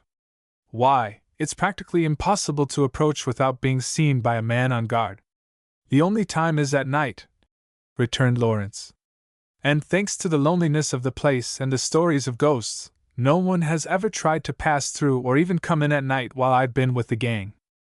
"Don't start talking about ghosts or you'll get us all nervous," said Mr. Wilder, fearing the effect on his men. "Now that we've seen where the mine is, suppose you take us where you think we had better wait till we make the roundup." "That's right here," rejoined Lawrence. "We can see Megget and the others when they arrive by being here." "True enough, but how about the guard they send up?" "There won't be any tonight, don't worry about that. They'll be too busy celebrating your supposed loss in the fire last night." This grim reminder of their escape caused all of the ranchers to smile, and without further objection the men made themselves comfortable while they waited the arrival of the raiders. Huddled together, the boys sat where they could watch the trail. Of a sudden Tom grabbed his brother by the arm and pointed to where several specks were moving. In silence they watched as more and more came into view, and then Larry cried out, "Here they come!" Eager with excitement, the others crowded forward to catch a glimpse of the men who had caused them so much trouble. "Keep down!" snapped Lawrence. "Vasquez has an eye like a hawk." No second warning did the cowboys need, and dropping flat on their stomachs, they watched the raiders draw nearer and nearer. Because of the cattle, their approach was slow, and it was fully an hour after the chums had sighted them before they reached the valley. "That's Vasquez and Gus in the lead," announced the man who had forsaken his life of wrongdoing. And as the other raiders rode into sheltered grazing ground he mentioned them by name. "There are only 19 of them." "I thought Nails said there were 20, exclaimed Bill. "So there were till Lawrence joined us," rejoined his father. "Thank goodness, my shorthorn Durhams are all right. Now be quiet. It would be too bad to spoil everything when things are going so well for us." Instantly the men obeyed, sitting with eyes and ears alert for any sight or sound that should proclaim the approach of a guard. But twilight fell and none came, as Lawrence had predicted. Sounds of revelry, broken now and then by the lowing of the cattle, were constant. In due time the moon rose and with its coming the cowboys grew impatient. The ranchmen, however, refused to move till no sound from the raiders could be heard. "It's midnight," announced Mr. Wilder, looking at his watch. "They must be asleep by this time. We'll chance it anyhow. Careful, everyone. Come, Lawrence! Overjoyed that the time for action had arrived, the boys followed their guide, halting at the edge of the valley. Ordering the others to wait, the owner of the Half Moon and the former raider glided noiselessly toward the mine. All about were signs of the celebration in which the thieves had indulged, and their loud snores told how sound asleep they were. Confident the time was ripe for action, the two scouts returned to their impatient fellows. Pete, Sandy, Nails, Skinny, Lawrence, you take the ropes and do the hog tying. The rest of you have your rifles ready for use. But don't shoot till I give the word, commanded Mr. Wilder. Opening the ropes so they could use them rapidly, the men selected for the binding of the raiders moved forward, closely followed by the others, guns ready for action. Signing to Sandy and Skinny to tie the men lying outside, Lawrence led the others into the mine. More like a cavern did it seem to them than anything else as they cast a hurried glance about the rock-walled room which two flickering torches lighted. Sprawled upon the floor lay the raiders, and to them Pete and Nails turned their attention, while Lawrence glided among them, peering into their faces. Watching for the slightest move stood a dozen of the cowboys, with Mr. Wilder and the four lads. Of a sudden Lawrence stooped down, worked his hand rapidly, then rose, a smile on his face, and continued his search till he found another form, when he repeated the operation. Gliding to the owner of the Half Moon, he whispered, "I've bound Meggett and Vasquez. If they wake up now, it doesn't matter." Chapter 25 Homeward. Having made fast the leaders, for he knew that with them rendered powerless no effective opposition would be made by the others should they be aroused, Lawrence returned to the task of hog tying, and in a few minutes every cattle thief in the cave had been securely bound. "Well, it has been easier to round up Meggett and his gang than I ever imagined it could be, thanks to you, Lawrence," exclaimed Mr. Wilder as they left the mine to join the others. "It was no fun at all," protested Horace, and his opinion voiced the sentiments of the cowboys. "Can't we wake them up or do something to let them know they'd been captured?" "You'd have some trouble in rousing them, son," replied his father. "They've been drinking too heavily." "That's what," agreed the former raider. "You could ride over them and they would not budge. It's the only time I ever knew the drinking of too much liquor to do good," chuckled Mr. Wilder. "That is good to us. I don't suppose our prisoners will share our opinion, though, when they awake." When the raiders had been bound, the owner of the 3 Stars had sent his men to bring down all the ponies, that the animals might be relieved of their saddles and enjoy the tender grass in the valley. And no sooner had Black Hawk reached the open than he gave an ear-splitting whinny which was answered by several of the raiders' horses. At the racket 2 or 3 of the thieves awoke and tried to get up. For a moment the men blinked at the sight of the cowboys. Then, their senses returning, they discovered they were tied hand and foot, and in a trice they were yelling like a band of Indians. "Go it! Go it!" howled the cowboys. The shouts roused the prisoners in the cave, and their yells of rage added to the pandemonium. "Come on in to see Meggett!" exclaimed Lawrence. "I say, Mr. Wilder, can't Larry and Tom go in first alone? You promised, you know." Willing that his men should have their fun, the owner of the Half Moon laughingly consented. And with the others following close, the brothers went into the cave. Entering thoroughly into the spirit of the occasion, Larry approached the struggling chief. "Why, how do you do again, Mr. Meggett?" he exclaimed, bowing in mock deference. "What's the trouble? You seem to be down and out. Quite a difference from when you were teasing me at that station in Oklahoma, eh?" As Meggett recognized the brothers, his face grew terrible to see, and summoning all his strength, he leaped to his feet. But Lawrence had tied his ankles so tight he could not keep his balance, and the raider pitched forward while Mr. Wilder and the others rushed in to make sure he did not harm the boys. At the sight of the men he thought burned, the leader of the raiders lay trembling like a leaf. "You see you can't raid the Half Moon herd with impunity," exclaimed Mr. Wilder sternly. "Come on, boys, let's go outside. These men are not pleasant companions." And turning on his heel, he led the way from the mine. Appointing Pete, Sandy, and 2 others to stand guard to make sure none of the prisoners broke their bonds, Mr. Wilder ordered the others to turn in. Some time it took them to get to sleep, but when they did they slept soundly, and it was broad daylight when they awoke. After a hearty breakfast, they were discussing the best way to get their prisoners to Talopa when a body of horsemen galloped into the valley. For the moment the ranchmen and cowboys thought they were partners of the raiders, and quickly they sprang for their guns. But the next minute their alarm vanished. "It's Shorty Jenks and the sheriff of Talopa!" yelled Skinny. And such, indeed, it proved to be, together with a score of deputies. Hearty were the greetings exchanged by the sheriffs and the ranch owners, and the former were elated when they learned of the successful roundup of the cattle thieves. Deeming it unwise to start to drive out the cattle so late in the day, they whiled away the time exploring the mine, where, to the delight of the boys, they were able to dig out several small pieces of almost pure silver ore. Without adventure the day passed, and at dawn the next morning the start was made. The prisoners, their legs tied together under their ponies and guarded by the deputies, led the procession, followed by the sheriffs, the ranch owners, and the lads. Behind them the cowboys drove the cattle. Able to travel faster than the steers, Mr. Wilder ordered his men to drive to the pool, picking up the 50 head on the way, after which he told them to come to the ranch for a jollification in honor of the capture.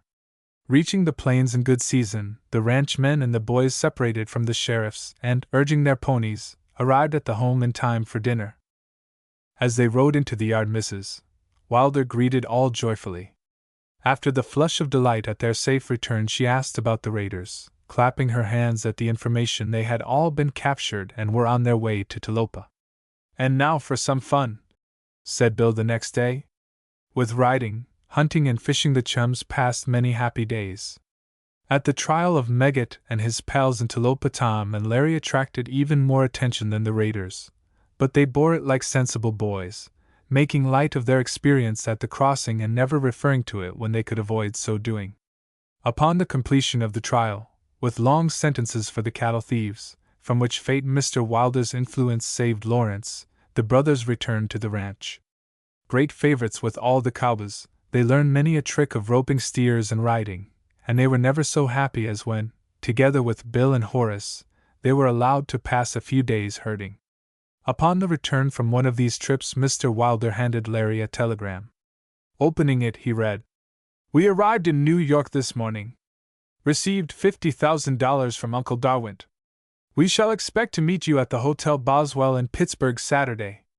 Love. Father." "It's a good thing we came back to the ranch today," exclaimed Horace.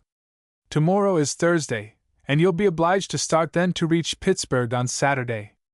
"Yes, I suppose it is," assented Larry. "Still, we've had such a good time we hate to go home. And leave the life in the saddle for life in Ohio," added Tom. The end. End of Project Gutenberg's Comrades of the Saddle, by Frank V. Webster.